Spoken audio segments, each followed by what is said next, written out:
is over. When you say you're feeling lonely, if you ever need a shoulder, you know where to find me. Stop chasing all the city lights. Breathe me in, go on and take your bite. Count on me to make you come alive. You know where to find me tonight.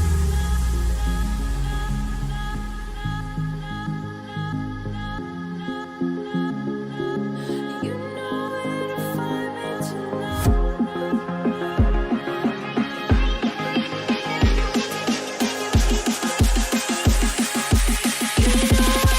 Find me tonight.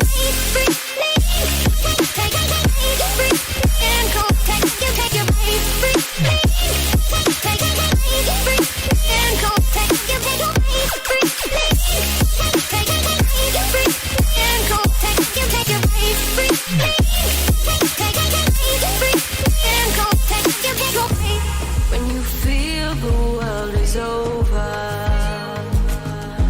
when you say you're feeling lonely, if you ever need a shoulder, you know where to find me. Stop chasing all the city lights. Breathe me in, go on and take your bite. Count on me to make you come alive. You know where to find me tonight.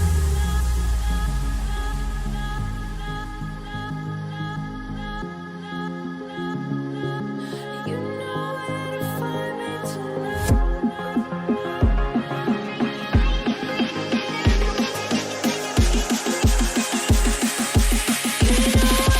Find me tonight.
the streets a few months.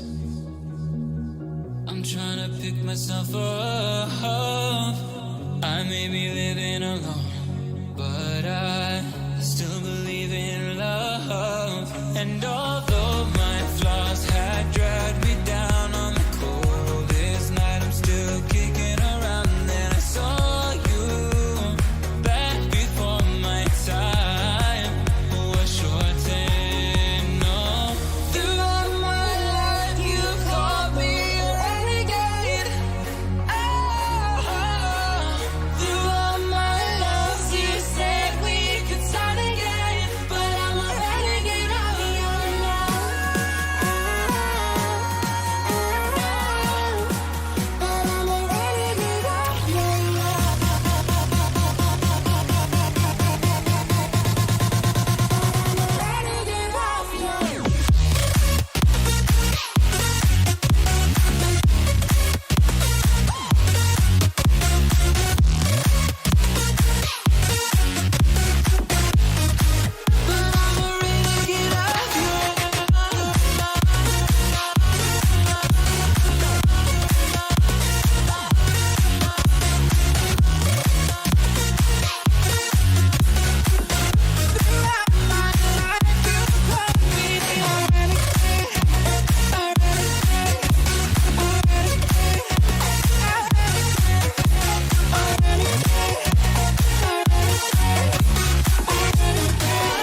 I just can't let you go.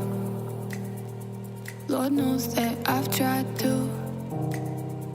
You said I was the only one. No one likes being lied to. You made this mess and left me with the pieces. Now I wanna burn all the bridges between us. I can't focus, I can't forget. I've been thinking too much lately. I just need to clear my head. I just need to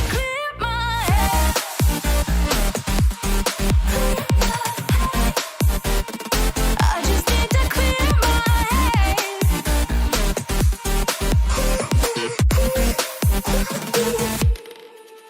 I've been stuck on your memory, but it's not like I need it. And we may have some history, but we don't have to repeat it.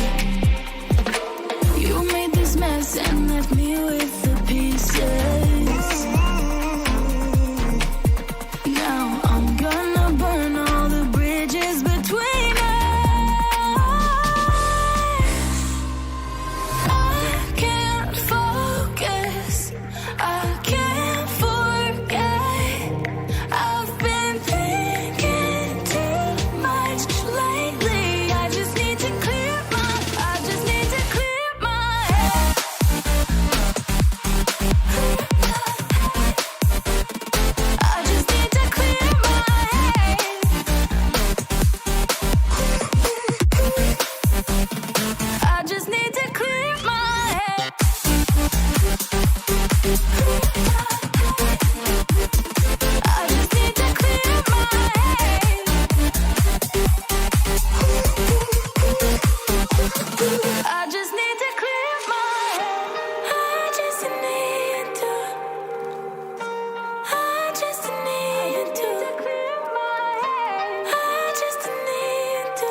choices you made, did you make them again, again, again, again?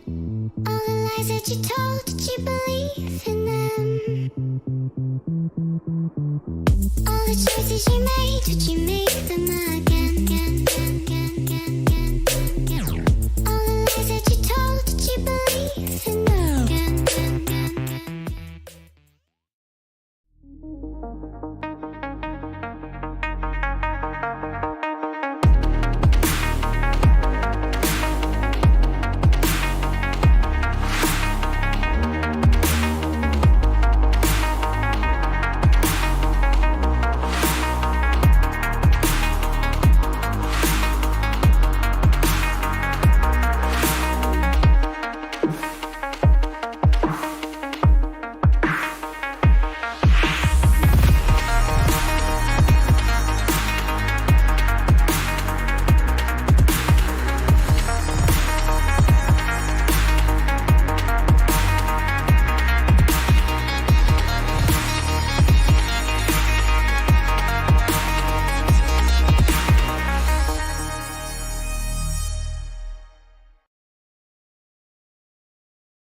Hey, I'm Danielle. I'm a cosplayer, streamer, AV tech, and a massive Destiny fan. I'm going to check out how Destiny 2 runs on the Nitro 5.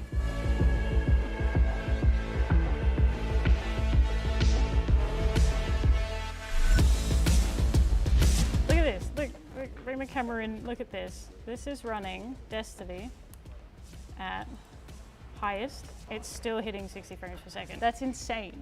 That is absolutely insane. I don't believe it. I cannot fathom that this thing has that much grunt in such a tiny form factor. And there's so much going on the screen at the same time, like particle effects and stuff. And I can barely hear the fans too. If I had headphones on while I was gaming, you wouldn't even hear it. I like this thing. Can I take this? Will you guys mind if I take this? Like actually, hold on. Is this plugged in? This way, smooth, get away. It's fine.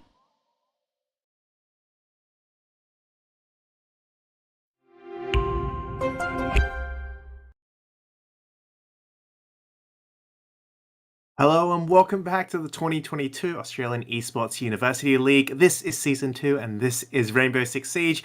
I am none other than spudoom. Unfortunately, I will be all by myself today, so if you get sick of my voice, I'm very, very sorry. But what you won't get sick of is the amazing plays we're going to have tonight. We have two really great teams on the board tonight. It's going to be the Swinquisition from Swinburne University and the none other than RMIT Black, who of course everyone knows has been the runner-up and the champion for last season as well. So two big teams, but none of this would be possible if it weren't for our sponsors. So of course we always have to thank them. Our sponsors, of course, are Predator, the gaming PC partner, AOC Monitors, the monitor partner, and RIG, the headset partner. So thank you to them for making all of this possible. Well, for those of you who haven't been keeping up, it has been a little bit since we last talked about Rainbow Six Siege. So it might be good to take a look at the bracket, which I do believe we have coming up on the screen very, very soon. No, we do not. Well, either way, we are now in the upper brackets finals. Both of these teams have made it through the playoff stages completely undefeated, and that is they have not dropped a single map at all. They've gone 2-0 all the way through. Of course, that does mean that tonight someone will finally fall. One of these teams does have to get knocked down to the lower bracket, and we're, of course, here to find out who it is. It will either be the Swinquisition, who came second last season, or will it be RMIT Black, who beat them in the grand final? Well, of course, we have to decide what maps we're going to first and foremost, and all of this has already been decided. I don't think we have a fancy graphic for it tonight, but I can just tell you the maps, what they are. We are going to be going to Oregon, picked by RMIT Black, followed by Chalet, which was picked by the Swinquisition. And finally, we go to Villa as our decider. So three very standard maps which we've seen quite a lot of in OCE and especially in this particular tournament. So I do expect these teams to be able to play very well. And so far, they have been playing very well. Obviously, they've gone 2-0 throughout all their playoffs, so, you expect them to bring out the best. And of course, on Oregon, on Chalet, on Villa, you have to know what you're doing on these maps. There's no way you can claim to be the best team in AEL if you don't know how to play these maps. So, of course, our first map will be Oregon. We're just waiting for all the players to load in. But Oregon, yeah, everyone knows it. Everyone loves it. Well, questionable. But in the meantime, let's just take one more look at the bracket, see how these two teams have made it through these playoffs. Of course, Swinquisition starting off strong against Uni SA, and then Monash Primates, they made it all the way to the upper bracket finals. RMIT Black defeated AUE Black, and then Sellouts 2-0 as well, and here they are. The loser of this match will still get the second chance. They go into the lower bracket, lower finals, and they're going to be playing up against UTS Sellouts or UOW, that's University of Wollongong, the Diamond Dugongs. It all depends on how that match plays out, and I believe that is being played right as we speak. So, still yet to be decided. Both of these teams, very strong teams as well. But yeah, that is how it all goes down. If whoever makes it, one of these teams, of course, doesn't make it to the grand finals without losing. Swinister or RMIT Black may be the ones to drop down there, so I guess we'll have to see. Of course, still just waiting for the last players to load back in. And in the meantime, make sure to let us know your predictions for this particular matchup. I think it will be a close one. I think 2-1 at the very least. So definitely we can see a third map. Precedent, of course, tells us that RMIT Black will win. And last time they went up against each other in the grand finals, RMIT Black did actually win 2-0. So there is that, I suppose to say. But I think Swinburne will have improved since then. I think they'll at least be able to get a map. Of course, they could also take the win. Really, it's quite 50-50. But yeah, at least for Oregon, I think that is one of RMIT Black's strong maps. They've played a lot against high-level teams, especially from Monash, over the previous season. So definitely going to be taking lots of experience from that. Swinburne, bit of a newer team coming in. They did do very well, as we mentioned last season. They came in second. But not the same level of experience in the AEL as RMIT Black. So perhaps there is something to count there. But overall, apart from those two factors, I still do think it's a fairly even. So, could be either way. I at least see a 7-5 probably going to overtime for the very first map before someone really starts to pull ahead and gain that momentum. Well, we're still waiting. Are we, Nuttery? Nuttery, of course, is our observer and producer. So shout out to Nuttery. Yes, one player is still missing, so you can all glare at whoever it is when they finally decide to join the lobby. We're all waiting for you. Not that we've all been waiting already for Nuttery's internet to download the game, but we got there in the end. Yeah, both these teams have a lot to prove here. And we will find out who wins it all tonight. Of course, upper bracket finals means whoever loses, this will be their first loss in the playoffs. So I guess there is something more to it. There is that bragging right as well. So we'll be heading over to Oregon anytime soon now. And we're going to be starting just in a moment. And I think everyone is probably sick of my voice as well. I think I've been talking a lot. But yeah, so let us know in the chat who you think will win. I think it will be a 1-2, 2-1. Maybe I won't really say who I think will win. I don't want to curse it, right? Caster's curse is always a thing. And yeah, I don't want to be seen as a biased caster. I'm very fair. I'd like to think I'm very fair in terms of these things. Oh. Cool. Nuttery. Let's podcast over in the background. Who do you think will win? Oh, jokes. Game started. All right. That was his response. So the answer is clearly not me because I'm not keeping up with what is happening. All right, RMIT Black, Swinister, leading off with the bans. We'll be taking the Jackal off the board first and foremost. Thatcher we have seen slip through a lot more, especially now that the Impact EMP grenades have come through and people have kind of a second option. But they will take it away anyway. I'm not sure how I rate that. It's kind of boring, I'll be honest. You could at least spice up Oregon a little bit. Everyone's seen it so much. A Flores could have been nice, but hey, there's nothing wrong with the Thatcher ban. It's very safe. A very safe ban. Swinister with the last ban now. Valkyrie was RMIT's second ban there. And Amira, yeah, no surprises there. So really, stock standard bans all around. Nothing too out of the ordinary. That does leave a lot of options. That you've got the Smoke or my Jaeger available for playing the bunker. You've still got your Flores to remove those options as well. So overall, yeah, lots of utility still available, and both these teams I think will be really used to this sort of operator ban coming out, and they'll be used to the lineups they need to bring in.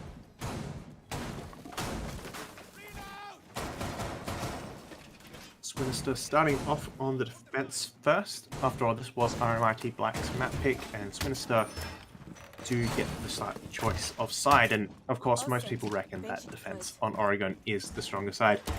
We will be starting off in the basement. This is one of the primary sites apart from that second floor, so interesting to see that they've made this option. And I do think there will be a roam presence here. It's not just going to be a bunker set up. 10 seconds to We insertion. do have the presence of that alibi upstairs, making those rotates, 5 seconds and also to insertion. reinforcing that wall. So whether he'll be playing just by himself or if he'll have backup will be the big difference maker. If RMIT Black can read into this and cut him off, they get a free player early on.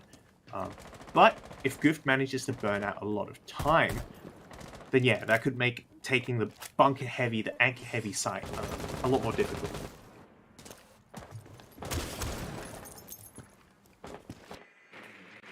Going to start with a full roam clear, moving up from the top. Already a lot of drone work coming in to clear at this top floor.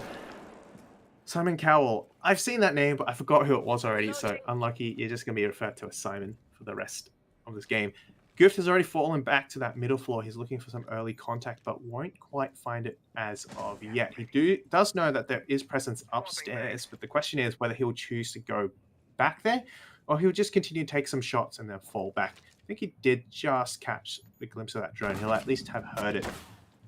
Vertical play coming out as well. He does see a glimpse, doesn't quite catch Axe Hydra, and Goof actually goes back for seconds, heads back upstairs. I'm not sure I rate this play. Could be very, very difficult given that they do know he's there, but he's made it all the way top of White stairs, looking for that pick now. Swings around the corner.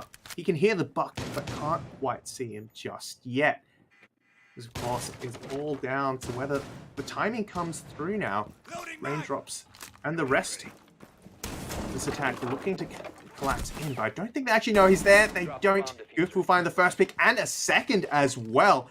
Caught unawares, Joker and Jin both taken out. That's a huge play there from Goof, and as we mentioned, if they were able to isolate him, figure out that, he's just by himself, he doesn't really have support, they could really do a lot of damage, but unfortunately, that is not the case. They've left him kind of to do his own thing, and his own thing apparently is just killing everyone.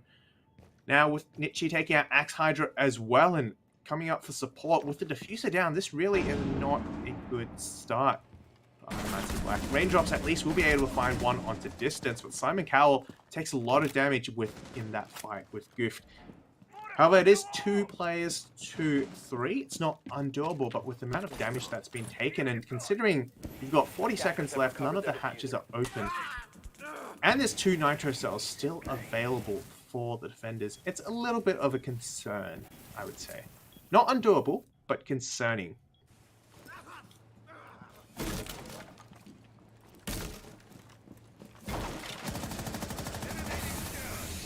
Coming into the last 20 seconds now, smoke canisters coming out to deny the push. Simon will have to go for the play here.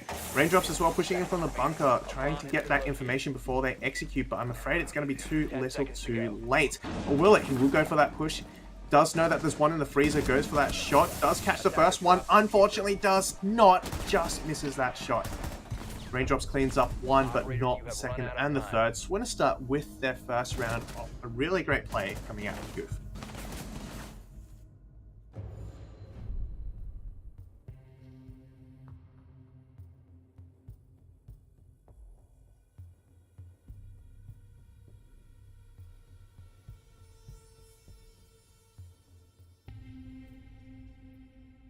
Not sure what kind of went wrong there for RMIT Black. They did seem to have a really solid grasp of the fundamentals there. Their drone clear was very, very structured. They started from the top floor. They had all the drones.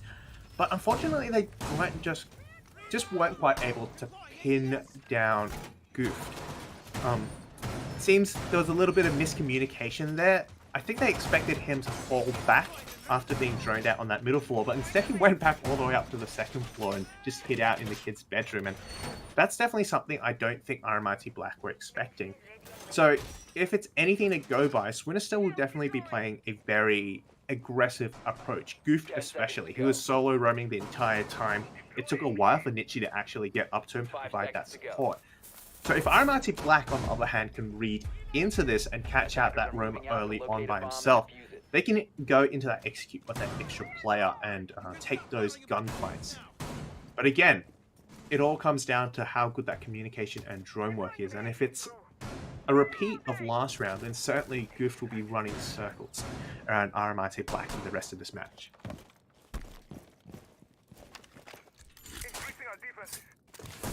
Simon Cowell now already in the big tower, looking for an early entry into Attic, at least apply some pressure there and let the defenders know he's there.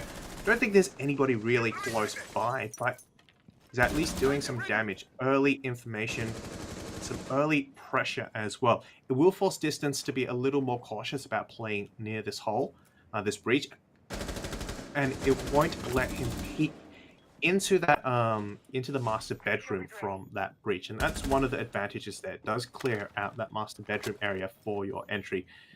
Squirrels, of course, is playing close by though. They do have support, so it's still going to be challenging that, but not as potent as the challenge from that Attic angle. Once again, very slow and methodical approach here from RMIT Black. Really taking it slow this time. I think they want to make sure that drone work is in place. They've got the OSA shield as well for the extra information, the extra protection. They can hold that cross angle from outside the master bedroom where they'll be safe from those C4s. 1 minute 30 now, the first gas canister comes out. That's significantly earlier than last round, and that means they're going to be able to burn up that utility much earlier. The Attic position has also been given up, which allows them to push all the way up into Trophy, but Goof will find one onto Pluto. That's Simon Cowell. Entering the site will at least find Squirrels. Joker almost taking out his own teammate as well. Also moving the shields up to get a plank now. So the execute is coming out now. I'm not sure, no C4s available, but smoke canisters and Goof in combination will be able to take down Gen Distance as well onto raindrops. Axe Hydra finds one back, but it's all up to Joker and Axe Hydra, the IGL. The captain here is a real seasoned veteran, but can he win this 2-3-3 out? Goof as well on the floor will find Joker now. It's all up to Axe Hydra. Again, very aggressive. The aggression doesn't pay off though. Rico downed as well, and suddenly a 1v3 into a 1v1. 30 seconds, that's plenty of time to work with, but not a lot of health. Nietzsche now has to find this last kill. He's gone one for himself so far. He needs to find a second to win out this round. Drone coming out just catches a glimpse of his feet maybe, but I'm not sure. That shot definitely will give away his position. Nietzsche holding that angle now. He knows the plant has to come through. So does Axe Hydra. He's waiting for the right opportunity. Grenade goes through, but doesn't unfortunately catch him. We'll have to swing around now, looking for that kill. He doesn't know where that player is, just looking for the right time. Nietzsche also needs to play it safe. Both players unable to find each other, passing like ships in the night. But it will be Swinburne who takes that win.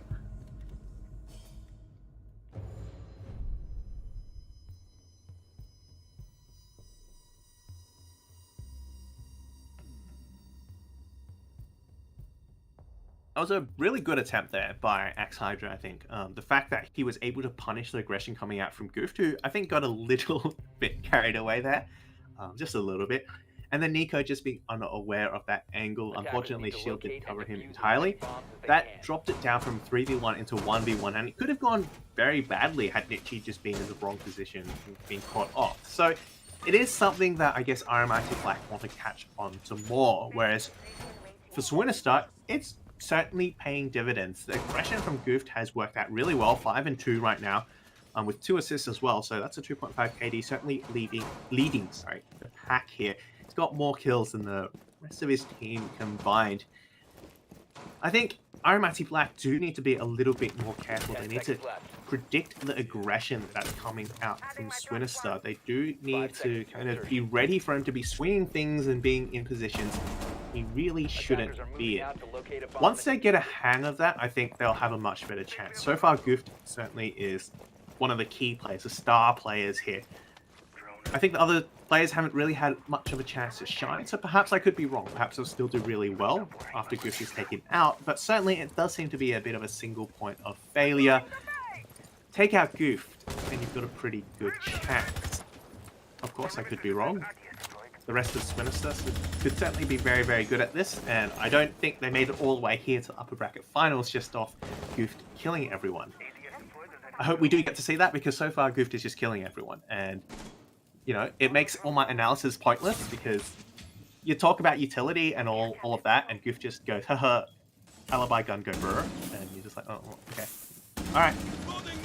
Rico now looking to challenge this Electro Claw as well, for any hard breach that might come down. I don't think he's managed to catch any. Joker still has 2 on board, but he does move the Claw to a little bit of a safer position. Gooft as well playing this attic position. It's a very, very crucial position because it does allow that vertical control and that split control as well. So far though, attackers have chosen to pretty much ignore him. They will be opening up that wall now. I think. Okay. No, they will not. That Electro Claw actually, I think, was repositioned correctly to catch that thermite charge. And now, that's big, because now Joker only has 1 left, and he's got to choose between this main wall or this attic wall. He has to go for the main wall. And that means Goof is going to be left free to run around as much as possible. Squints, Nitchy fine too, but Jin gets the second of the round. Goof, however, still alive, and so is Squirrels in this very aggressive position. Certainly, still a lot of aggression they need to deal with for RMIT Black. Squirrels, however, taken down Jin's 3rd of this round. He knows there's one upstairs, and it's going to be Goof who does face him on low health as well. This is going to be difficult, but they do make their push in. But again, Goof left completely unchecked, will be able to find 1, but will he not quite the second as he is forced to back off. Still though, this is big damage. I'm not sure where the diffuser is. It does go down deep now. Goof has to make this decision of jump down or play it safe. Joker looking for this kill, but Goof with the drop will be able to catch the thermite unawares. That's another round for Swinister. Yet again, Goof leading the pack here and making the big difference.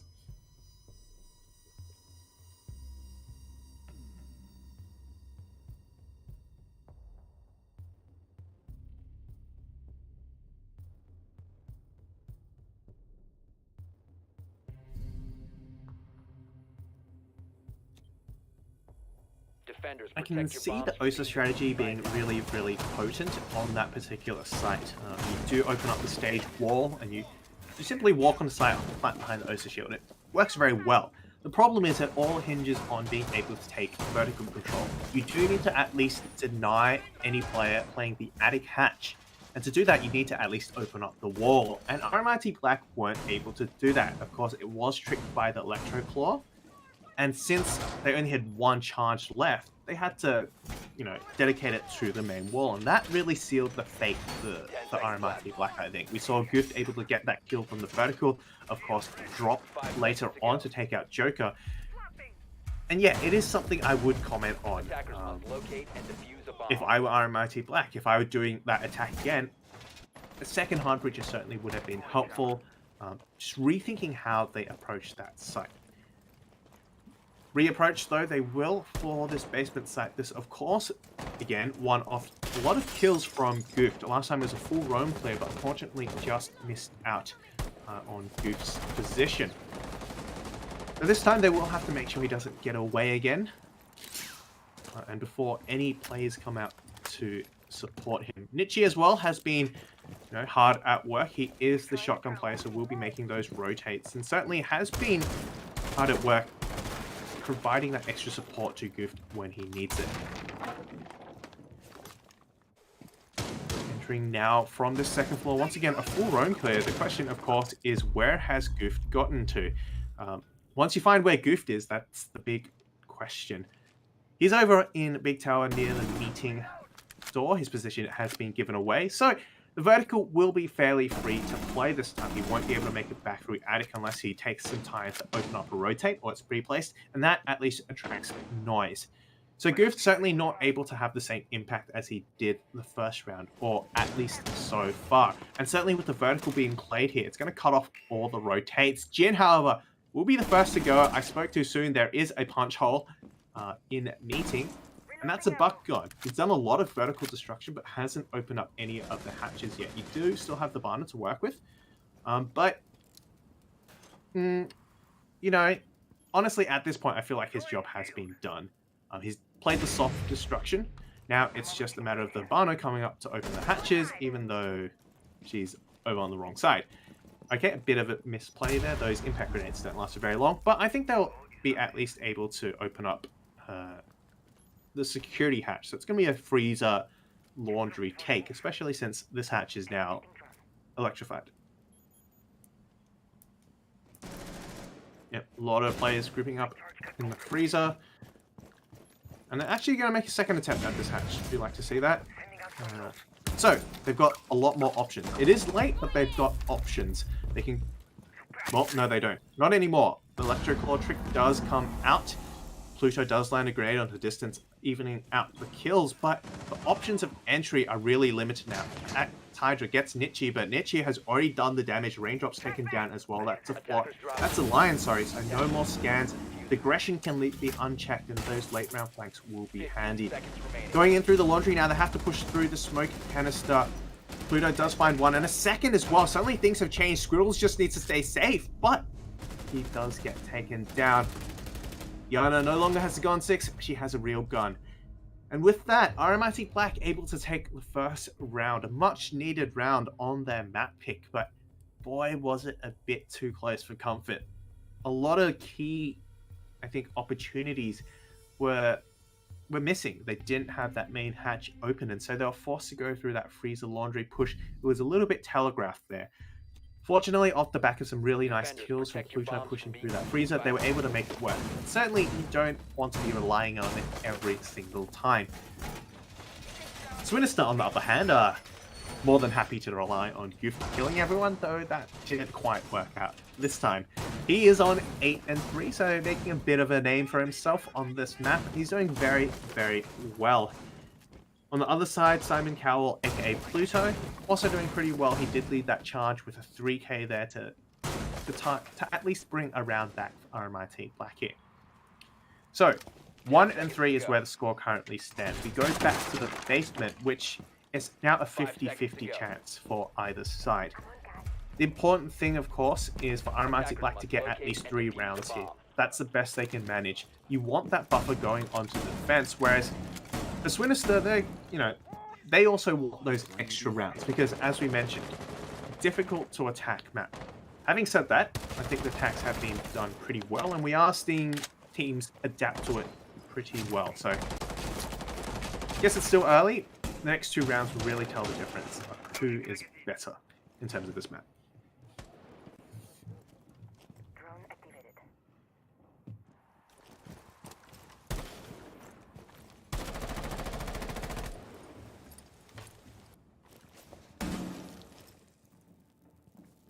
Again, full roam clear coming out. Raindrops are leading the charge this time.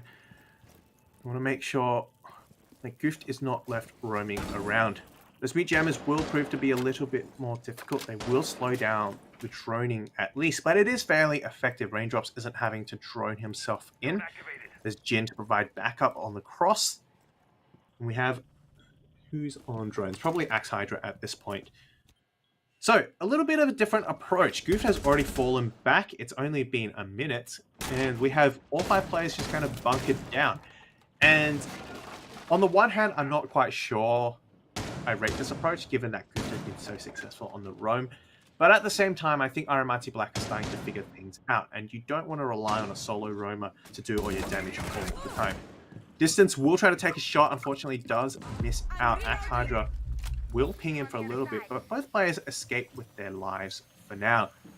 Goof, however, will be the one to take out this freezer stairs position. He's going to egress quite far up, looking for that shotgun pick. I believe he just timed the timing there.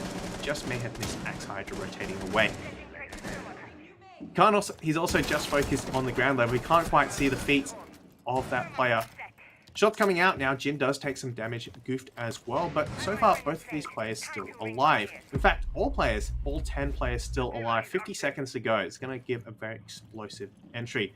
Pluto now being a little bit cautious. He knows that Goofed is bound to play that close position. So he's going to wait for the drone to come out as well.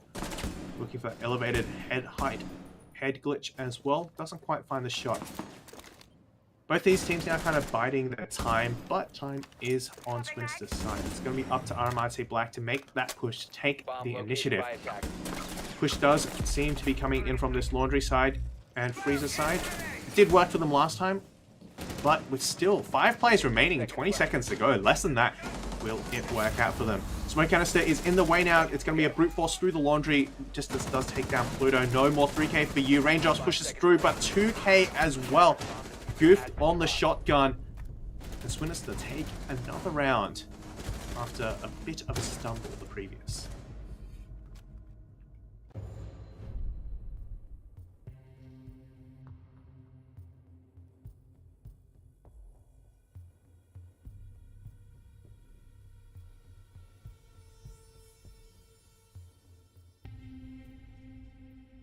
Yeah, at that point, it's pretty difficult for RMIT Black, right? They have 5 players, but they also have 5 other players defending, hunkered down, holding all the crossfires. They're going to be running straight into their setups, all the shields that we saw. One at the Freezer Laundry rotate, and the Smoke Canisters. It's just very, very difficult to push through when it's set up like that. And I do like that this time Goof tried to hang back a little bit. He did egress a little to the top of Freezer stairs and then fall back when he got the chance, just to burn up RMIT Black's time. I think they were used to that aggression, certainly, and they were expecting it. So Swinister took a step back, went the other way. They decided to play a little bit more passively, and you saw RMIT Black having a drone out all of the top floor, slowed down by the mute jammers. They had to take all of that territory, even though there was no one there, just to make sure that there wasn't anyone there. And that certainly burnt out so much time that it made the execute very, very difficult. So really well played from Swinister. I like that they know when to reel in the aggression and not go over the top. RMIT Black now, though, they need to find a way to adapt. This isn't quite the same performance we've been used to seeing from RMIT Black. It's a little bit slower this time. They just haven't quite been able to play at the same level. So they will have to step things up. Pluto definitely has been doing his fair share. Unfortunately, wasn't able to get that, as we mentioned, the 3k on the Freezer last time. Goof has been droned out. He will get shut down, and this is a huge pick there. The solo Roma shot down without a single trade. That means RMIT Black now can start, playing the trades, and they will come out on top as long as they don't lose anyone early on. Distatalva does look to make a presence, make himself known on this middle floor. He will be looking to challenge anyone coming up from White Stairs, but Squirrel's now in a very difficult position. The flashbangs coming out now. He's looking to challenge, but he knows the wall is being opened. He's forced to fall back, so that game's position has been opened up completely. Like grenades now coming out at a minute 30, so much better than the first time they attacked this site. But they've still got a lot of utility to burn through. You can still hear some of those mine magnets coming through. Distance finds one. Axe Hunter quick on the trade though. Really well played there. Good situational awareness. Now looking to make sure they can challenge that Attic player. Squirrel's he will get caught from that window. Jin is sharp here. And suddenly the player count is back in advantage. Axe Hydra does take one after Pluto goes down. Rico looking for a way out, but he can't find it. Jin is just there to catch him. And with welcoming arms, they welcome another round. 2-4 now as we go into the round switch.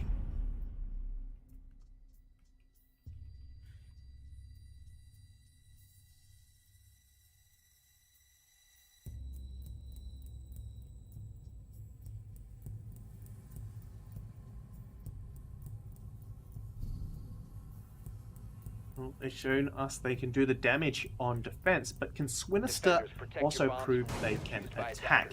Attacking, of course, is usually considered a little bit more difficult than defending because you do have to have a plan of approach, you have to take the initiative. You don't have the sixth player, and that is time on your side. So of course it can make a huge difference. Some teams can be really, really good at defending, but when it comes to attacking, everything just falls apart. They don't know what they're doing. I don't think this is a case for Swinister. Certainly they've proven their worth by getting to the upper bracket finals undefeated so far in the playoffs. How good they are, though, against the defense of RMIT Black is the question here. Goofed playing that knock will be a big impact. He's got the frag grenades, he's got the lurk, he's got a great gun, and he will be able to sneak through without triggering some of these cameras. Bit of vertical presence as well from Jin and the Capcan Pluto. They will be extending out into small tower and the security kitchen area. So going to be playing the vertical below that big double window as well. C4 as well from Pluto will help with that.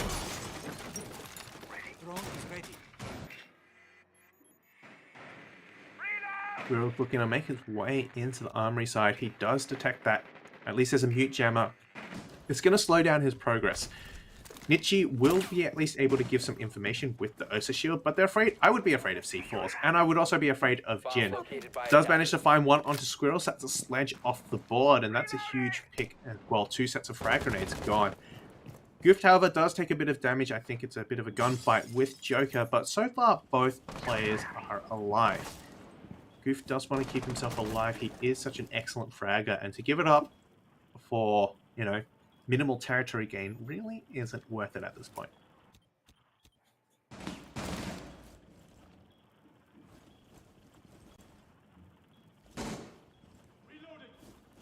Bit of slowdown now, and Swinister seems to be a little bit confused here as to the approach. They have lost Squirrels early on, and that seems to have hampered their ability to approach. Jin, however, certainly has not been held back. 10 and 5 now, looking for a second, does find one, does get traded out by Joker equally as quick. 2 versus 1 now. It's all up to the man, the myth, the legend himself. Goof looking for that pre-play C4, but no!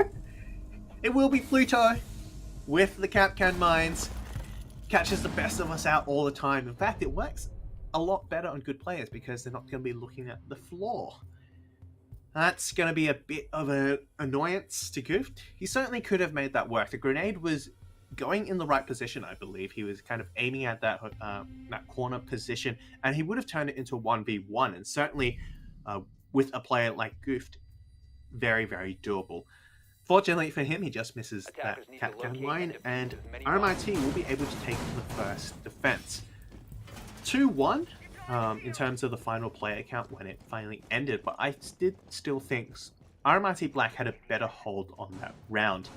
Swinister did seem to stall out in the mid-round. They weren't really quite sure what their approach was, and Jin was able to roam around very, very freely, so the flank watch was missing there. Squirrels will now take up the role of that gridlock, and I think that will be to counter Jin at least, to stop him from being able to move around so freely, especially since this is a bottom floor defense. There's going to be roamers on the top floor too, up here in fact. I don't know if raindrops will be sticking around, but certainly I do expect Jin to be playing that role. Attackers are heading out to defuse a bomb.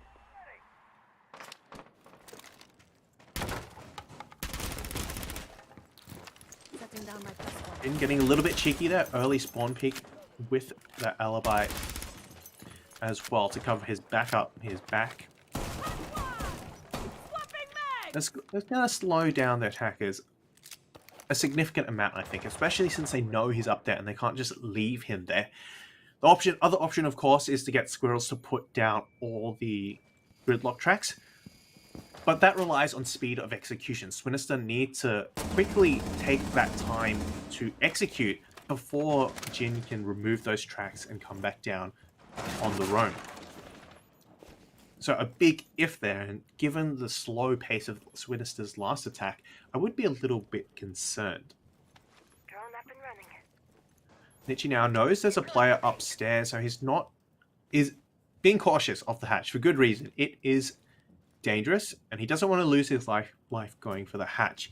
They do have the Barna available, so we'll be able to find it eventually, but it seems so now the Romans have actually fallen back. Jin and Pluto as well, all retreating back. And this is fairly early. It's only just been a little over a minute, and I would have expected them to stay around a bit longer. However, the damage still being done here as Nietzsche's still forced to actually look for this player. Keep an eye out on there, but double EMP impact does actually miss that Kaid Claw. Axe Hydra forced, oh sorry, not Axe Hydra, Rico forced to go back to the security hatch. Hopefully this does better. No, it will not. That's unfortunate. That claw has been tucked. Oh, yeah, right under that counter, a little bit further away. And of course, that is the problem with these impact EMP grenades. They do have much smaller radius, and the timing is a lot lower. Goof, however, isn't concerned about that at all. He's just going to push right in, finds one, and the second onto Pluto, who unwittingly swung into him. Squirrels as well catches Axe Hydra with a headshot. A C4 is mistimed. Goof finds another. He's pushing straight into sight. It's all up to Jin versus Goof, but Goof comes out on top. I believe that was a 3 or a 4K at that point. Really, really well done. Leading the charge and putting Swinister back into that lead, back into the game.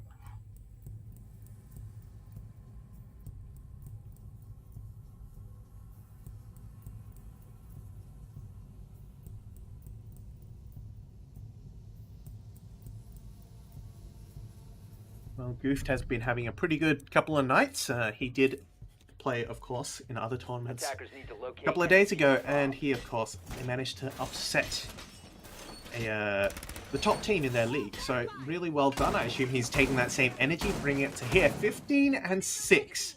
Almost a 3.0 KD, definitely over 2. Jin by no means either doing poorly, 12 and 7 as well. Both these players are stars of their team. Pluto as well, looking a little worse for wear, not as great as we've usually seen, but I think it's just because Jin has been killing everyone before he's gotten to them. I do like the adaptation from Swinister here. They realized that the flank watch last time was their weakness, and they've taken the gridlock to slow that down. So, well played to them. Would like them to get a little bit more intel about those electro claws before making those impact attempts. They did win, of course, but yeah, could have used that utility a little bit better. Nietzsche and Goof actually going to go straight through the small tower there. I think they must have pre-placed drones. The confidence here is very, very high. They cut off this meeting and kitchen side very early on. And that signals, of course, an approach through this freezer. It's going to cut off those white stairs, anyone rotating back from it. So any players upstairs will be in a little bit of trouble. Nietzsche as well will be able to catch Simon, Pluto, if he makes that attempt. So far though, Kaid Claw in the same place. So this time, hopefully Swinister have a bit of a better idea. Jin as well takes some damage, and I believe that was Pluto who has been spotted out. He's going to come over to assist him now. Looking for these players. Just a little bit concerned he's going to get pushed from the main door as well. Attackers have dropped the bomb diffuser. He does land that shot, though. Squirrels gets taken down, and I'm not sure whether utility went down.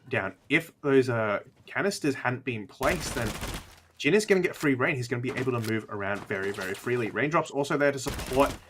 Attackers But I recovered don't think they're able just to see past the car. Nietzsche now looking for that kill. He knows there's someone there. The ping is there. Both players kind of playing that game of chicken. It will be actually Nietzsche to fall back first.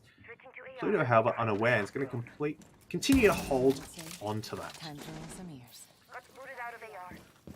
Well, Laundry Hatch is going to be the first hatch that's going to be opened, but they do have to worry about Pluto here. They've left him alone there, assumed he's fallen back, but he's actually chosen once again to play very aggressively, pushing up into this meeting doorway.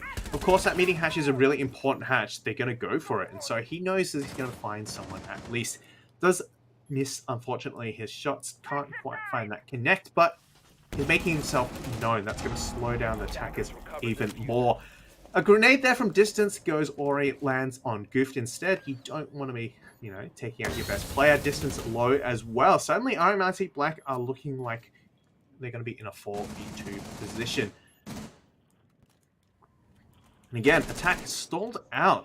Just the mid-round has been very slow. A Frostmat as well will be the death of distance. Nietzsche goes down. It's all up to Rico now. He won't be able to retrieve his teammate. He's got the diffuser. He's got a gun. The attacker's bomb diffuser He's got has none. been dropped. Axe Hydra will be the one to kill distance with the Frost Match, and Raindrops finding that last one as well.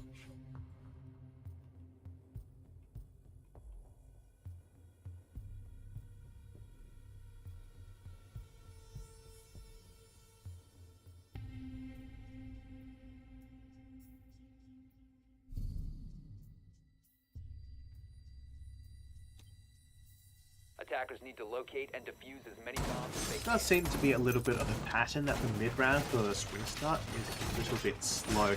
They're pretty good early on, but then when it comes to applying the utility, opening up the correct the hatches and so on, they seem a little bit lost. It takes some time for them to rotate over, and they're not really in a position to get to those places early on, and that does seem to burn up a little bit of time. Also, it does seem that the roam clear hasn't been, I wouldn't say completed.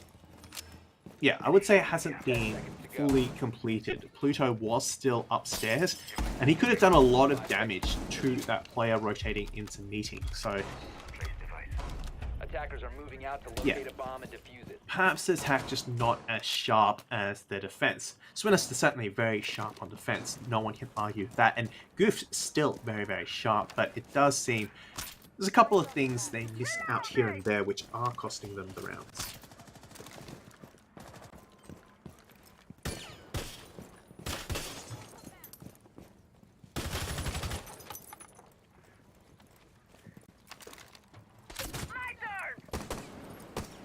Rushing from this armory and master bedroom side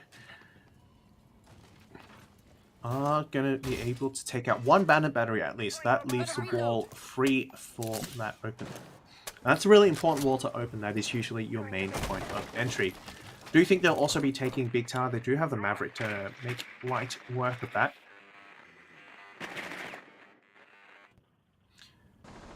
Apart from that, it's been a fairly slow first minute.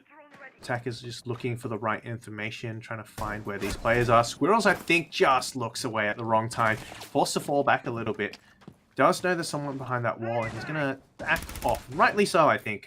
Would have been a bit dangerous to lose the Maverick. Jin, however, is going to continue to peek there. He's going to look for the challenge. I mean, all he has to do is burn time, and by continuing to hang out here, continuing to do damage, it burns out the time attackers have. Joker will find one onto Nietzsche, but distance equalizes straight away. Fair trade both ways, but losing the Osa shields and the... I'm not sure if he had claymores or smoke grenades could have been a big play. Joker already had used that C4 as well, so not as big of a loss. Attic does get opened up now, so two ways to approach this site. They've got the closet wall open, they've got the attic wall open.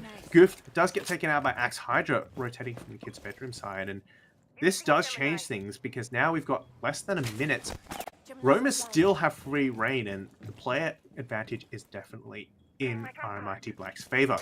So it's not going to work for Swinister if they simply brute force. They need to cut off some of these roamers, but I don't think they have the player count available to do that.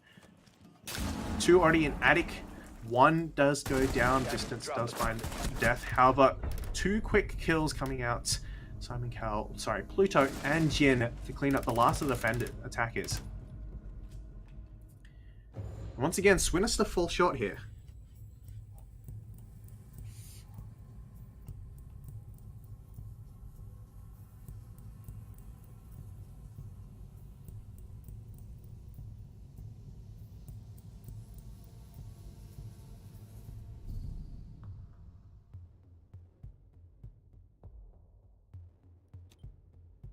Attackers need to locate and defuse bombs. So far in this defense, in this half, Swinburne have won a single attack. RMIT Black, on the other hand, have won 3 defenses, which, as we see right here, puts them on even standing. Perhaps this site will be the one to change things up. It is, after all, a tertiary site, not quite as strong as that basement site. It will also be the same one that Swinister opted for, when they went onto the defense on their tertiary. You're going to be seeing the meeting kitchen 10 side. seconds to go. 5 seconds to go. Attackers are moving out to locate a bomb and defuse it.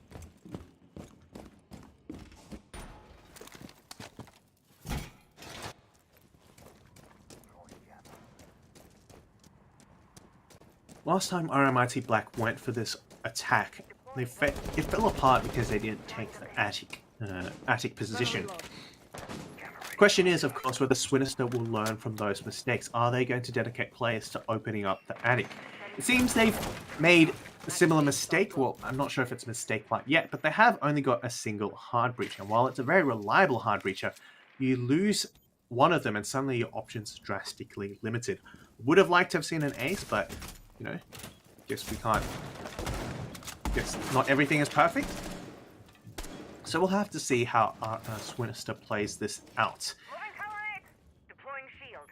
Pluto already on the roam here, looking to challenge any player heading in from the garage. Does opt to keep control of this Zulu area, making sure that there's no one approaching from that small tower. But this approach seems almost entirely from this big tower side, and that is usually how it's done. Twitch Drone will actually take down the Electro Claw, and that's a big play there. Last time, of course, well, good nade. Axe Hydra will be able to find Goofed. On unfortunate timing, didn't expect that very aggressive shield position here, and that might be the clincher here. Jin as well, up top. No, he will be roaming around, moving upstairs as well. Joker finds another, and suddenly things have fallen apart for Swinister. They were able to get that first kill, a nice nade onto raindrops, pre-placed, but not able to find anything more. They don't have any of these positions they require. They don't have that top floor. Now they've only got 2 players remaining.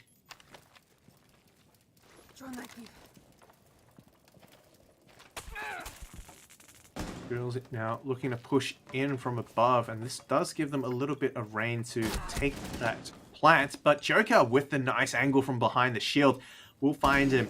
It's all up to Rico now. He has to ping on Axe Hydra, but not the utility to clear it. The shield will stop him. Axe Hydra has already felled one of his comrades. Will he be able to take a second? He does, swinging out from the breach. And with that, RMIT Black, for the first time, will lead this match.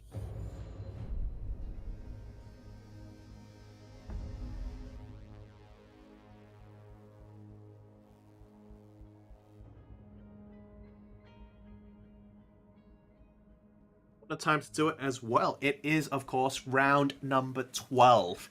This is match point. RMIT Black have been fighting from behind since the very beginning of the match. At one point, they were, of course, 3-0, so 3 rounds behind, but they've managed to close it out after being 2 rounds down at the split, then back and forth, and then finally evening out all the way here, 6-5.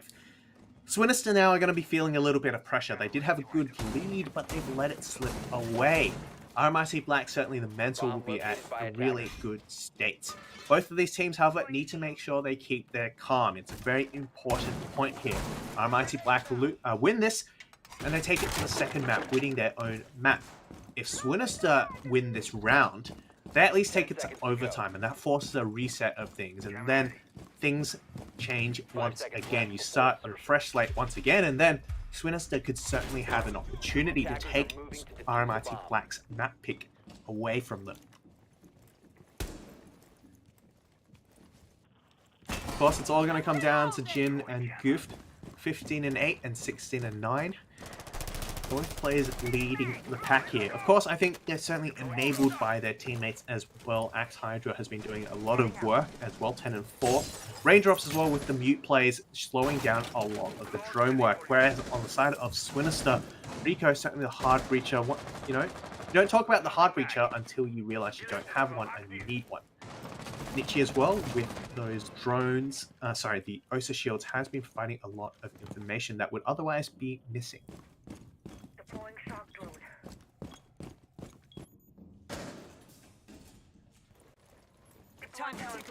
RMIT Black, I think, playing it a little bit safe. They won't have too much of a roam presence. I don't think they had any second floor presence here. And I wouldn't blame them. I do think they want to play a little bit safe given the state they find themselves in. So a little bit of, you know, just some peeky holes, some pot shots traded out. They open up the hatch just to at least force Swinister to keep an eye out, to take their attention away. And of course, you can only always watch one thing at a time, so you might be able to find an opening. This opening, though, will be really, really important. Getting that E-box hatch has been something that Swinister have struggled with before. They do land the impact nade on the correct position this time, and that gives them more options. They can go for the freezer or E-box, or they can go for freezer and laundry. And of course, it keeps RMIT Black guessing. Where will this push come from? Previously, it's been pretty, well, I wouldn't say telegraphed, but pretty obvious. It has to have come through freezer and laundry because that hatch wasn't open. But now, especially with this bunker presence, which is something we've only just seen. This is the first time we've actually seen it from Swinister. Yeah. They have a lot of options. And RMIT Black need to keep their head on a swivel, ready to contest them at any point. Itchy will make his way in, looking towards a pillar site, will not take down Jin. A frag grenade, though, as Goof sails right into Jin. So a 1-for-1 trade, but you still got Goof left on the board. Distance already made it into pillar. Axe Hydra goes down as well to Rico. Now suddenly this bunker and this pillar position has been felled. Squirrels is now free to push into default plant. Goof behind him as well. They can go for this plant.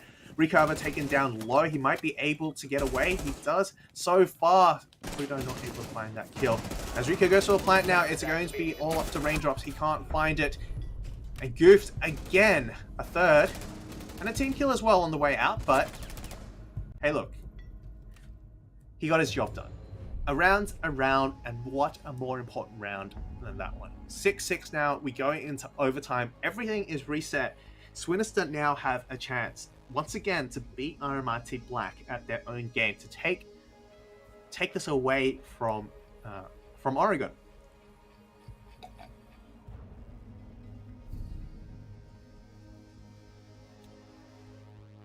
Attackers need to locate and defuse as many bombs as they can.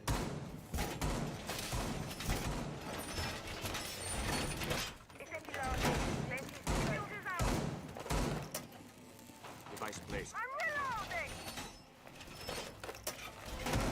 Well, of course, the question I guess on everyone's lips is, will Goof hit that sacred 20 bomb? I think there's very little doubt at this point that he will. We'll ask Nuttery what the kill record in AEL is, and he can tell me later. But I think Goof is certainly approaching it, and given how long this match has been going for, I think he could certainly break it. And mind you, this isn't an easy pushover team either. This is against RMIT Black, the previous season champions and runner-up for multiple seasons. This is no easy team. Well, I've just been informed the kill record is 28, so still a way to go. But if Goof continues playing the way he is, you know, an ace and then a 4K, maybe. I don't think. Okay, now that we know it's 28, I thought it was like 23, maybe 25. I'm not quite sure. He'll definitely make it, but it's not impossible.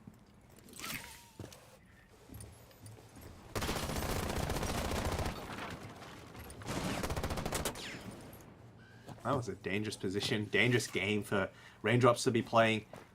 Let's get away with his life this time. Pluto on the hunt. Jin as well, but so far they haven't been able to find many players. Once again, a fairly slow approach. Swinister being a little bit more cautious, which I do like to see. They know it's an important point, and they don't want to give anything away for free. Jin, however, might actually catch this player rotating around. I'm not quite sure where he's got to. I think he's just outside Big Tower. Looking for that kill outside, can't quite find any. It's going to be forced to rotate back, but his position's been given away. No one there to catch him off, though.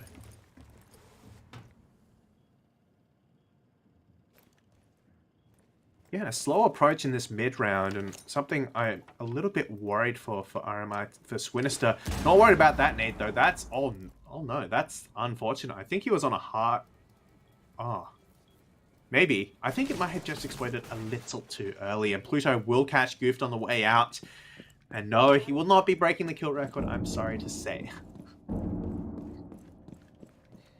RMIT Black, though, will certainly be very happy with that. Not only have they stopped the kill record coming through, it'd be a little embarrassing to say the kill record was against you, but they have stopped the top fragger here. Now they've got a lot more options. However, that wall is being opened up. The Osa shield being placed down is going to make it very difficult to push against it. Frostmat, though, will find a second. Squirrels cleans up Joker, who got a little bit too greedy there. But this is not looking good. 4v3 in favor of RMIT Black. Squirrels on low health as well. And a second Frostmat. No. Axe Hydra is going to play a little bit more careful. He doesn't want to face the same fate as Joker. Michi as well goes down. Is that... Oh, no. Okay. I thought he hit another Frostmat. All 3 Frostmats being proc, that would have been pretty funny. But yeah, it's all up to Squirrels now. He's going to push through this attic, this death pit. Fortunately, no feedy hole, so he will be able to get through there at least. But raindrops will put an end to that. A nice shot with the SMG-11. And RMIT Black, once again, pull ahead.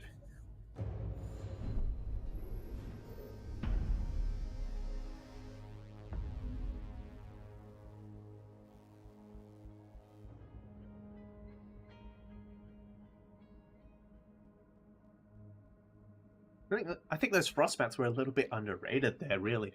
They got 2 kills for, well, pretty much for free. Joker did die, confirming one of those kills, but it's still pretty good, and it just really locked down Swinburne's attack and gave a lot of information as well where... Oh, no. Not like this. That is a rookie error. That is a rookie error. Okay, to be fair, that's mainly on you, Goof. It's mainly on you, but... Yeah, I don't rate the chances of Swinister after that. They needed the Melusia to lock down some of the aggression coming out from... that would come out from RMIT Black. The only hope is that perhaps Goof will be able to step up and redeem himself after that unfortunate incident. And RMIT Black, of course, they've been a little bit checked by how aggressively Goof has been playing. So maybe the mental factor will at least keep them at bay. Jin, however, certainly has not been paying attention and will opt for the Maru. He's going to go... I think he's going to jump into Big Tower early and take that territory. Yep, here he goes. He's getting ready. He's getting ready. Maybe even Highway. Big Tower, here we go. No Frostmat there. Got... first point of entry, they will be able to move on down from that big tower into bunker. Especially with Joker playing that mute. Sorry, that Flores. The mute jammer will stop one of those Flores drones, so fortunate for him. Tries to get mute jammer with that explosive radius, and he does actually make it. So now that smoke will have to worry about the Flores drones. Goof, however, has egress all the way up these main stairs. Does fall back now, as Raindrops is looking to close in on him. That could have been very dangerous if Goof had made it all the way up. Once again, working on the Z-box hatch. Oh, not again. And again. This is a little bit embarrassing. We saw the axe hider. We saw that. Goof now does make up for killing distance. He does take out Jin as well. 20 and 10. Those are big numbers all around. But puts it back in 4-4. And with about half the round to go, that's still a pretty good position for both sides. Goof, however, has been proven to be a menace, but Pluto will finally get a chance to shut him down. And with that, things are looking very worrying for RMIT, for Swinister. Smoke grenades being forced out now. They will have to contend with a 3-player stack on that bunker door. Shotgun in hand now, looking for that close range fight. Gonna have to use all of these smoke grenades. Does catch the Flores drone, so that is good. And he's getting ready for the second smoke grenade. This might actually save the day. If he can get back, throw his last one, and then reinforce, things could actually be different. I don't know how I rate pushing up, though. Throw the last one and get out of there. Drop the bomb. Attackers recovered. Okay. Yeah, no, that's just unfortunate. Squirrel's the last alive, but he will be alive for no longer. Pluto does manage to find that last kill. No, sorry, Joker finds the last kill and the round and the map. For RMIT Black, they started off slow. It was an 0-3 at one point. But they managed to claw their way back. They evened it out, got ahead. dropped it to overtime, but fortunately for them, they were able to take the last 2 maps. Big numbers being posted by all involved. Jin with 17, I believe. Pluto with was it 7? No, not 17. 12. Axe Hydra with 10 as well. So 3 players hitting the double digits. So really well played from both teams. But yeah, I think Swinister, when it came to their attack, it was a little bit slow in the mid round, and that did seem to hold them back a little bit. I don't know. Will they be able to perform better on the attack on Chalet? Let's hope so. Chalet, after all, is their map pick. It does favor aggression a little bit more, and I certainly think Goof would have a really, really good time on it. So we'll have to see how we go to that. But before we go to a very short break, we're going to thank our sponsors once again. We're going to thank Predator, of course, our gaming PC partner. Discover your next favorite game. Play over 100 high-quality games with your new Acer and Predator Gaming Windows 11 PC and 1 month of Xbox Game Pass Ultimate. With new games added all the time, there's always something new to play. So maybe in the break, check out some of those games. But for now, we're going to be going for a quick drink break, and we will see you shortly.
I just can't let you go.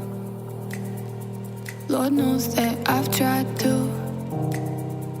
You said I was the only one. No one likes being lied to.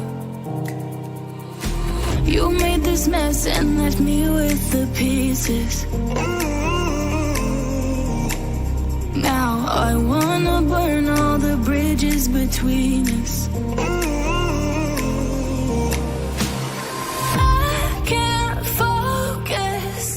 I can't forget. I've been thinking too much lately. I just need to clear my head. I just need to clear my head.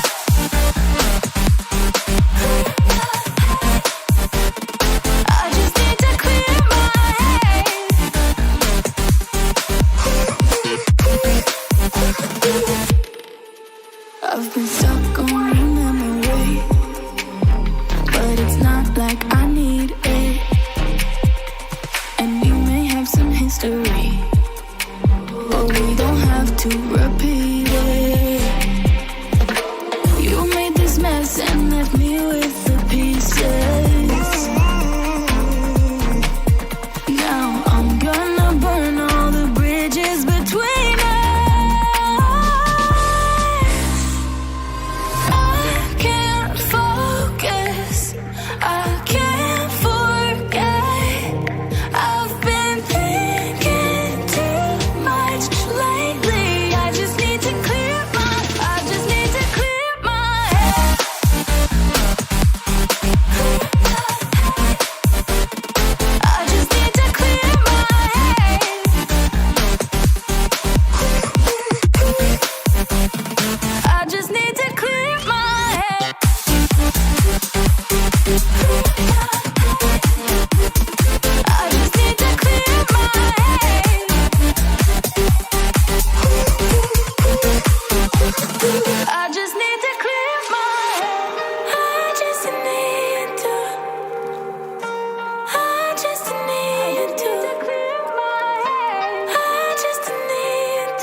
On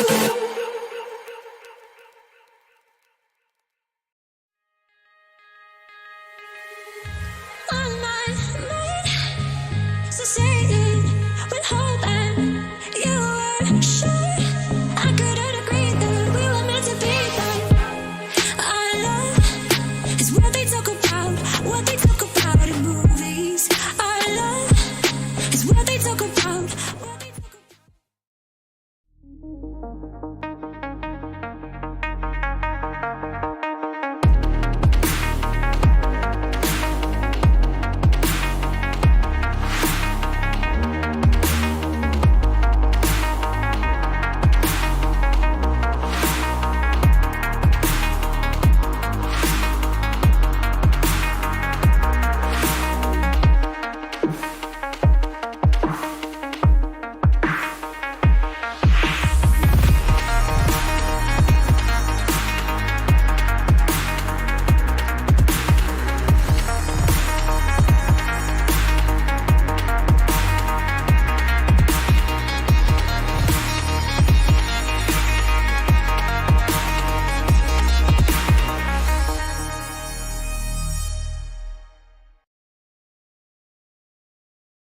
Hey, I'm Danielle. I'm a cosplayer, streamer, AV tech, and a massive Destiny fan. I'm going to check out how Destiny 2 runs on the Nitro 5.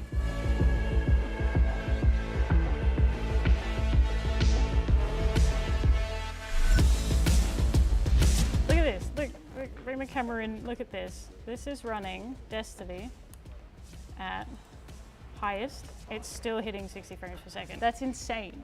That is absolutely insane. I don't believe it. I cannot fathom that this thing has that much grunt in such a tiny form factor. And there's so much going on the screen at the same time, like particle effects and stuff, and I can barely hear the fans too. If I had headphones on while I was gaming, you wouldn't even hear it. I like this thing. Can I take this?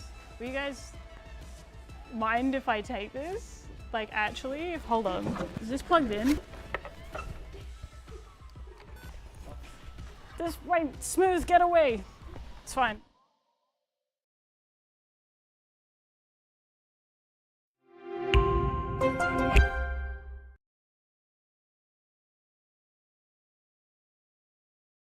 Welcome back to the upper bracket finals for Rainbow Six. This is, of course, the AEL University League Season 2 for 2022. I'm spudoom, and for those who have missed the first map, first of all, where were you? What were you doing? Because that is unacceptable, because it has been a really, really exciting match. RMIT Black versus Swinister is always going to be an important matchup, a really, really good one to watch. And so far, they haven't disappointed. RMIT Black 8-6 victory. It was close though. Swinburne definitely started off in the lead. So yeah, props to RMIT Black for clawing it back, and Swinister, well done for fighting all the way through. Before we head on to our second map, once again, we'd like to thank our sponsors. This time, we want to shout out AOC, the best viewing experience. AOC is a global leader in monitor display technology. For more than 50 years, AOC has delivered an exceptional viewing experience to millions of loyal customers worldwide. Today, the company offers a wide selection of stylish monitors for home, office, or gaming. All right, so map 2, this will be heading to Chalet. This is Swinburne's pick. So they do have the advantage there. And of course, it is a little bit more attacker-sided. And we mentioned that the aggression there will favor the Swinburne. After all, we did see Gift pop off, especially in the opening rounds of the defense. He was able to play very, very aggressively and punish RMIT for failing to drone properly and basics like that. So certainly, I think, yeah, advantage does lie with them.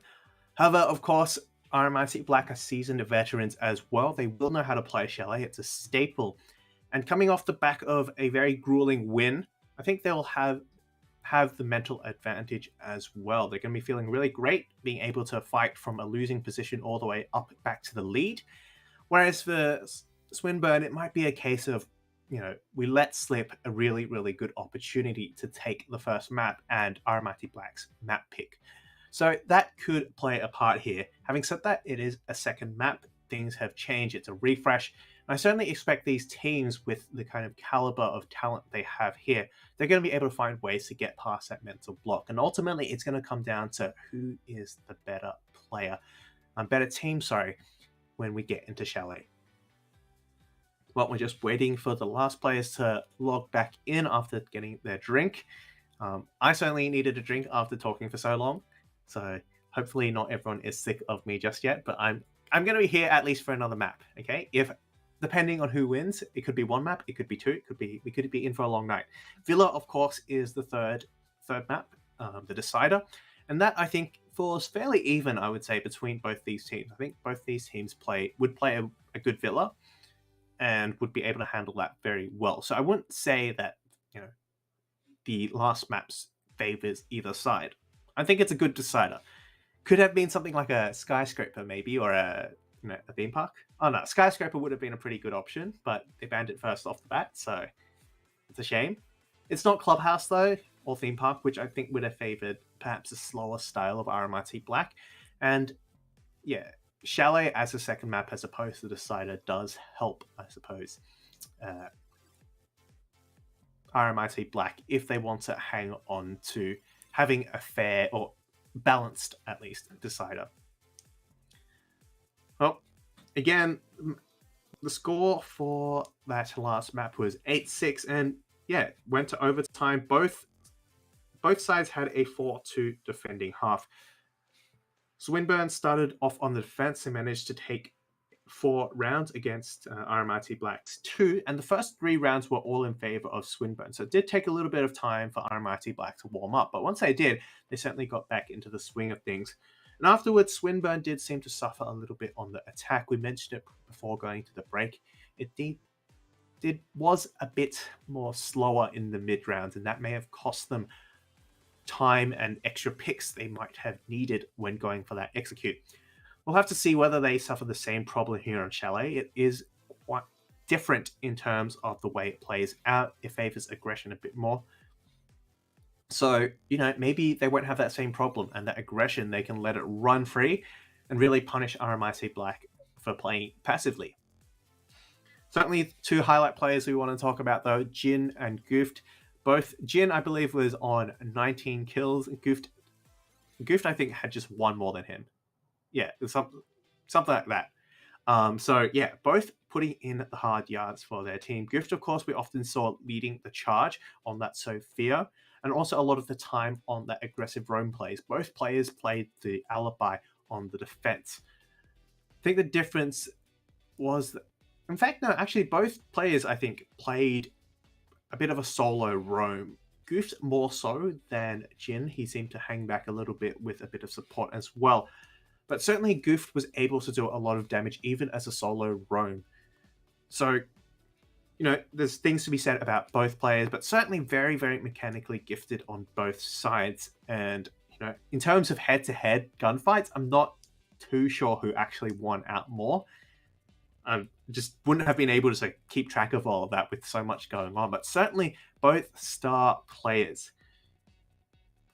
But yeah, overtime, we headed into overtime from 6-6, and RMIT Black did manage to win both of those. They managed a very grueling defense, and unfortunately for Swinburne, they made a few mistakes over on their defense. They went to the basement site. Swinburne did start things off with a TK, Goof taking out distance, and it's really not a position you want to find yourself in that match point. Distance hadn't even had time to put down his utility, as Malusi, and that would have, certainly hampered the defense's ability to slow down the attackers, especially when we talk about that final bunker push.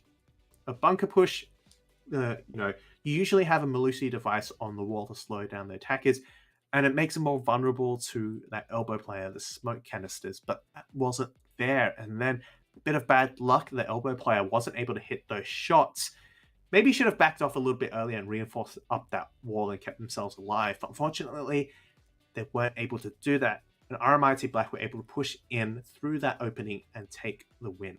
So that's how it all went down. We will have to wait a few more moments for our next game to come up, as technical issues. It is what it is. So we're just going to go to a break now and So make sure to stick around. We'll be back shortly.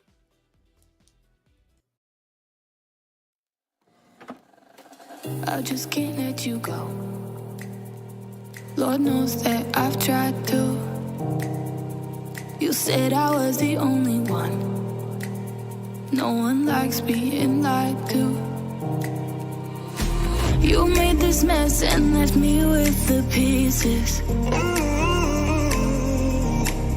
Now I wanna burn all the bridges between us. I can't focus, I can't forget. I've been thinking too much lately. I just need to clear my head. I just need to clear my head.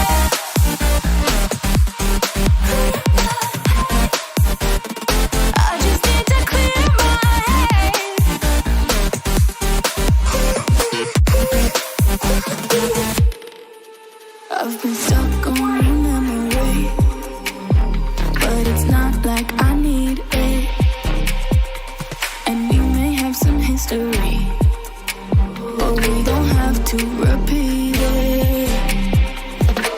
You made this mess and left me with the pieces. Now I'm gonna burn all the bridges between us. I can't focus, I can't forget. I've been thinking too much lately. I just need to clear my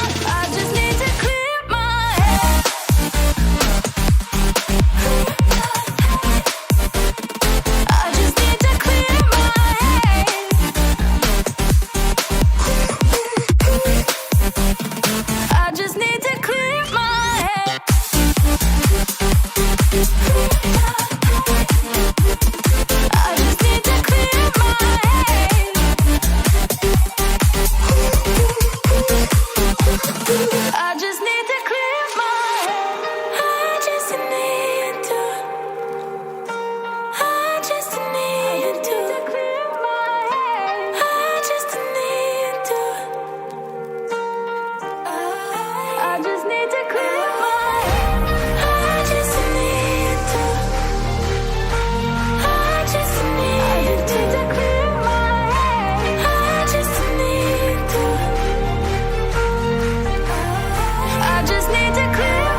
Hey, I'm Danielle. I'm a cosplayer, streamer, AV tech, and a massive Destiny fan. I'm gonna check out how Destiny 2 runs on the Nitro 5.